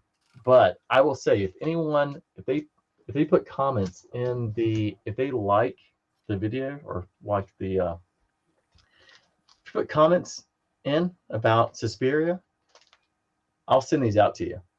I'll do a random, I'll just go through the comments, kind of find who put something in, and then send these out. One of them's glow in the dark, which is awesome looking. Hell yeah. This one. Nice. So, for the guys still watching, keep that in mind. Well, thank you for still thinking of me. Well, no, I too have something for you too. So I did find 2 Deadpool blasters, and I didn't know if you'd gotten the Dogpool print yet. So I was like, well, we can open together next time you're up here. And I did get you, I thought these were cool. I thought you might appreciate these. So there's one that's an autographed Mark Brooks, and Ed one's McGuinness. Yeah. Oh, dude, that is fucking awesome. Nice. Hell yeah. So these are for you. Waiting for you, bub. That's sick. Nice. Oh, that's too kind. No, so Yi had gotten he gave me a couple of Pokemon Center boxes for Alex to open. I was like, he's not opening these. I'm like, these are way too nice. And John, this was so I put them in these cases. And John, this is the case I was going to get you. I'm trying to get some extra ones because Ali was selling these for $15. They're great. Are those like custom, like from a website or from a show? Like, how did you get got them from Elite 11 during one of the shows, and not Ali, who is the moderator, but there's another Ali he always kid around his brother, Right. but I think he's in Georgia. They always have great sales with a lot of action figures and stuff. And so I bought a Skeletor toothbrush that was graded. Oh, I remember. But he had these for like remember that. $15, and I ordered like 6 of them. And so I was going to reach out and see if he had extra because I need a couple extra. And I was like, I'm just going to send you a couple. But So, he'll I be, see, I was thinking you were talking about Ali from A and Z. but I met him at MegaCon when we were there. He told me to give him a call, and then we can go dig in his warehouse. Oh in yeah, Houston. yeah. So, That's when I bought the David Finch from him when he. What fits in there? The ETBs fit in there. ETBs. Okay, because But I want to see if they can get the UPCs because I've got the Charizards. I'd like to get some UPCs. Yeah, because I have a few ETBs that I keep sealed because the kids at the store say it's a great, tuck away type of thing. If you put the ETBs up, just like the art, like in those cases, it's just like kind of like this. They look great. Oh, yeah. So that was my hope. And you don't have dust all over it too. Yeah. How do you keep your display clean, like dust free? Do you go with a blower? Yeah. Do you have a little? I dust a lot. Okay. Yeah, I mean, just the acrylics. I mean, but it didn't take long. And I make Alex do the It kind of lower. If you look at higher. if you look at Nate looks like Keanu Reeves from The Matrix when all the guns came flying out on the shelves. Remember that scene? Where he plugged into the Matrix and he was like, "Give me all the guns," and they went, all the shelves came out like that. That's how you feel when you're standing in that room, just looking back and forth. Nate is just what else like, do you have on the give me shelf? all the toys I grew up on, and all these shelves come flying out. And then all of a sudden it comes with Barbies and Jim, like, whoa, not these toys. Let's go a little further my back. friend. I know there's some Barbies in there. Oh yeah. This is one last thing. Oh, I thought that's this was awesome. sick. That's cool. I love this part from the movie because they get a load of me. And so I was trying to buy just like open box of wax. But I saw this one gray. I'm like, man, this would be great just to set up. I'm like, what grade did they give it? It's 8. An 8? That's not bad, man. Shit. But the yellow comes. I mean, like, and it's got the shadow like on the face. It's perfect. Yeah. I love it. Because if you get the series 1, I want to say this was series 2. And series 1's got Batman like grabbing the Joker. Like, I'm like, gosh, probably have one of those. Like, so we'll see. That's dope. I think I have some of the Batman Returns cards. I just didn't like the movie. Yeah. The Batman Returns? Didn't like that one? I hated it. Yeah, I didn't like the Batman Returns either. But like people, I saw that swear by it. Too Some dark. People swear by it. They think it's better than the original. Like tonally dark. I'm not talking about like storyline. I'm talking about not tonally. I'm talking about like camera is too dark for me. Like he's just too odd. Like they, I don't know. The Penguin. I mean, I was way too young to be watching that in the movie theater. But Catwoman like was when it released. Yeah. My parents took me to see Taps I mean, when I was blind, I'm not 4. that So. blind. Michelle Pfeiffer's white gold. Recognize. Yee, have you ever seen the movie Taps? No, I guarantee you've heard. So it's I've heard of it. I know what you're talking. Like I've never watched it though. So you should watch that. And I want you to remember, my parents took me when I was 4 to watch that. Okay. And then when you see it, like, what great parenting there. Is that the Sean Penn one? Yes. And when Tom Cruise is like blowing up everybody, like, it is a great movie. Yeah. Everyone dies. Yeah. I just remember my brother walking out just crying. My parents were like, what's wrong? I didn't know what was going on. I was like, can I get more popcorn? Yeah. All right, John, you're up, brother. Okay. All right. I'll start with some stuff from my LCS. I picked this up today from my buddy Mike, who owns Royal Collectibles. Wow. Nice. I mean, it's not the grade everybody's always looking for, but for the price I got this, I love the custom label. It's a pretty pin on the Venom. Like the color. The David Michelini and the Todd McFarlane signatures are perfect placements. And first cover of Venom, why not, right? This is awesome. Then I picked this up from him, I think about a week ago. This is the newsstand Lobo #1, 9.8. I think this has growth potential, and it's really, I mean, just a super Was that awesome cover. 91 when that came out? This is 1990, and this is a Simon Beasley cover. I mean, just I think this has got to be one of the greatest Lobo covers. Because Beasley just used to kill it all the time. And then I also got this at my LCS Royals. This is the Frank Neo Miller? Comic Con Absolute Batman #1 Neo Comic Con exclusive by Frank Miller, and it's signed by Miller, and it's a nice 9.8. So I grabbed that. From McClay's live sale, I got your package, buddy. Oh, hell yeah. And let me tell you something about McClay's shipping. The way he packs that thing could have went underwater for 2 days and still came back dry. He had all this, like this bag wrapped on it and taped down perfectly and layers of boxes. So just thank you for shipping the way you do, man, because that was really I wasn't worried. Anyway, so I got this awesome Stan Sakai signed book from Brian at his live auction. And I believe some of the proceeds from some of the books you sold went to Kyle's family, So right? I just sent Kyle's widow another $300, so we're like $600 in cash so far that we've given her, and a couple of extra $100 in the GoFundMe, and we have more to come. The next sale has extra stuff in it too. So yeah, thanks for buying the stuff, John. That was amazing. So yeah, I wanted to make sure, because a lot of these books I have already, but I was like, I couldn't think of a better way to contribute, than to at least help you with your sales and put money towards a great cause. Yeah. And it's a horrible thing that happened with Kyle, because I didn't know Kyle like you guys did, but I appreciated all his entertainment for years and his knowledge with the comic hobby, particularly during COVID when I started watching you guys. This is also from Brian, so I'm going to rip these probably the next time we go live and see if I get a gold ticket.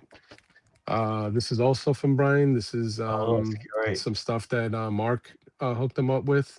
I have all of these books, and I even have this signed already, but again, I did this for a great cause. I didn't and same thing, got this from I have several of these, but contributing towards the cause. Awesome sealed box of Mark Spear's Wicked of Oz set. This is actually, I think there's like 50 of these in existence. yeah, they're super rare. They're super rare. And the fact that he signed it and is still sealed in the original cellophane was pretty cool. So that's great. Thank you so much. And then directly from Mark and his live sales, this is the hardcover trade paperback. Mark signed right in the middle. Perfect signature placement. And then I bought this also from Mark. This book is limited to 30, right? It's the awesome. Monster and the Wolf #3, and Kickstarter. this book was, but Is he it used Kickstarter? a limited, yes, and it was limited to 30, and he used this as a pen pad, as a test, to test his markers. I believe these are like, That's like really I said, cool. So yeah, so when he ran this, I was just like, it just looks like art, Yeah. So I'm probably gonna wind up getting this like framed and just throw it on the wall and make it kind of look. It's just gonna look like art. That's dope. I love it, so I had to have it. And shout out to Mark's son Chase. He had this done for me. Yeah, that's awesome. I saw that. We were talking, and they know I love cigars, and this is one of the, I think Hyde. one of the first characters on Monsters that actually smoke cigars, and this is Mr. Hyde, or Dr. Jekyll, whichever one you want to call him. But Mark put his bloody signature, and he wrote this awesome inscription on there, which is now one of my favorite books. So shout out to Chase and Mark for making that happen. And also, I got one of his limited to what, 40? 50, I think. No, 40? It was limited to 40, yeah. Oh, yeah. This was from MegaCon. And this is the first time you're seeing a Slayer Monster Ball. He added that. It's not part of the cover. I'm about to say, that's not on mine. Yeah. So I asked Chase if he can make that happen, and he did. So shout out to Chase. Thank you so much, buddy. You're the best. And this was another auction I won from Mark, where I don't know what he was talking about when he said he felt like he screwed up one of them, right? That's And so awesome. he threw in a second one because he felt like he screwed up one of them. So I'm looking for the screw up, and I'm like, I can see like maybe he a little overlap in the lettering a little bit, but so he threw in during the live auction. He did a second one, and he says whoever wins this will get a better signed copy. So I got two for the price of one essentially in the auction. So this is Very super cool. awesome. Yeah. So and again I have to mention that he signed each one in the color of the bands on the turtles, which is like really awesome. Then shout out to our buddy my buddy Heavy Mental. These finally showed up. So I got the foil trade and the Virgin cardstock, both signed by Dan Quintana in two different colors. So really cool. These finally arrived, and like I said, What are the shout out. different colors? They're not the same. He signed one in like a orangish brown type paint, and this one is in like a yellowish mustard color paint. They both look great. Like that one's awesome. Just, I mean, they both look. And so, you know, I'm just, like I said, I'm stoked to add this to my collection. And also shout out to our mutual friend, Clutch. Big Clutch showed this to us. He picked up some books, and I told him I've always wanted this. I don't, for some reason, it's not something I can be honestly tell you. I'm not walking around cons looking for it. I'm hoping just to stumble on it, and have not stumbled on it, and he did. And all I had to do was tell him, man, I was looking for that for the longest. And guess what? He just shipped it to me, and he's an awesome guy, and I appreciate him. Thank you. It looks so clean, so white. I'm like, this. It is. It's a super clean copy, and I'm going to try to go out of my way to find out if Dolph Lundgren is ever doing a signing. I would love to get Dolph because this was his era as Punisher. And also the artist that did Punisher #1 on the Mike first Zeck? ongoing series. No, Mike Zeck did the miniseries. He did I the shit believe. miniseries. Yeah. Yeah, I want to say this was Jesus. I don't think he did it, but anyway, I'm gonna get this is from the first ongoing It looks Punisher great. series. Stephen Grant, maybe? So, and then what was the other thing? Oh yeah, well, I mean, we've already shown this, but I picked this up recently. I've been this is, you know, I'm gonna be honest, I'm getting He's into from Queens, right? I'm getting into a little FOMO. I'm trying to put together all my I'm sorry, one more thing. Get you John Starks, Bubba. Mark, John. I have Chris that. Childs. I love John Starks, dude. Yeah. Mark, when he did his live auctions, he was throwing in a T-shirt with all of anybody who won something. So I think Mark said, hey, because they know I own all of these shirts already, and I own multiples of them. So he was just like, he said, hey, you know what? Just give John random sizes so you can use them as giveaways, and I'm going to do that. So anybody who shows up to Elite 11 and buys anything Monsters off of me, if I have your size, because he gave me some random sizes, you'll have a shot at this or the Overman T-shirt. Also, he gave me a couple of Monster Balls. So if that's your size and you're buying Monsters off of me, you will get a free T-shirt. I believe he sells these on his website. So, you know, he sent me around 5 T-shirts. So John, again, are you setting up at Elite 11? Is that yes, next I am. weekend? That is next weekend. It's a 2-day show. So Ali, the one I was talking about, has got the cases. I think he'll be setting up. So let me find out, and I'll try to connect you guys. Oh, awesome! Yeah, I would love to buy some cases off Excuse him. me, John, what show is taking place next week? Elite 11 is going to be at that's St. next John's. weekend? Yeah, St. John's University in Queens, New York, on the 30th and 31st. It's Saturday, Sunday. Maybe I can do Philly one day and come to lift you over. Yeah, it was an awesome show last year. I've even told people it has the potential to being at least the top 3 shows in the local area. I always put New York Comic Con first, and I like King Con in New Jersey. Also, Elite 11, I put it at number 3 as far as the big comic show. You know, AFA will be and setting up there too. You can get some. well, CGC was there last year, and they had a big setup there where you can do. They help you do submissions on site.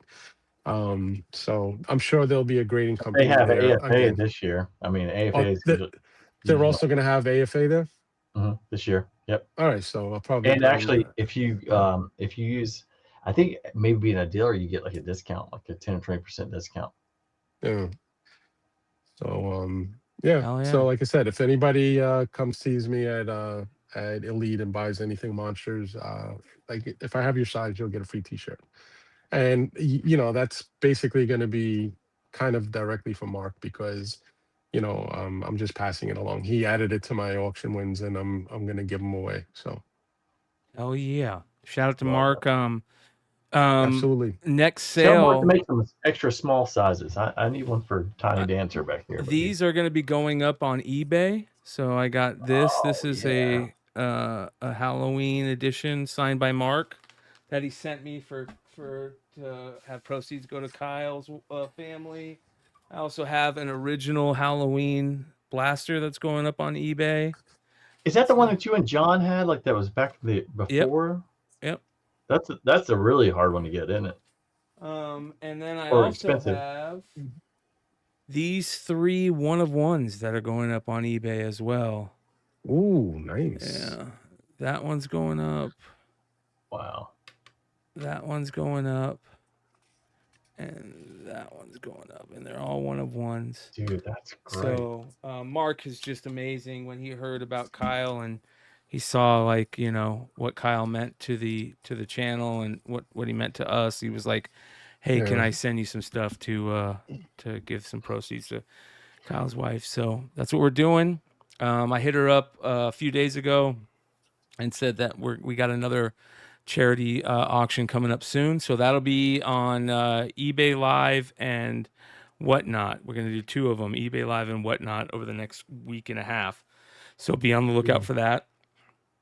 Other than that, we got the industry show Tuesday night. We've got Wednesday night review Wednesday.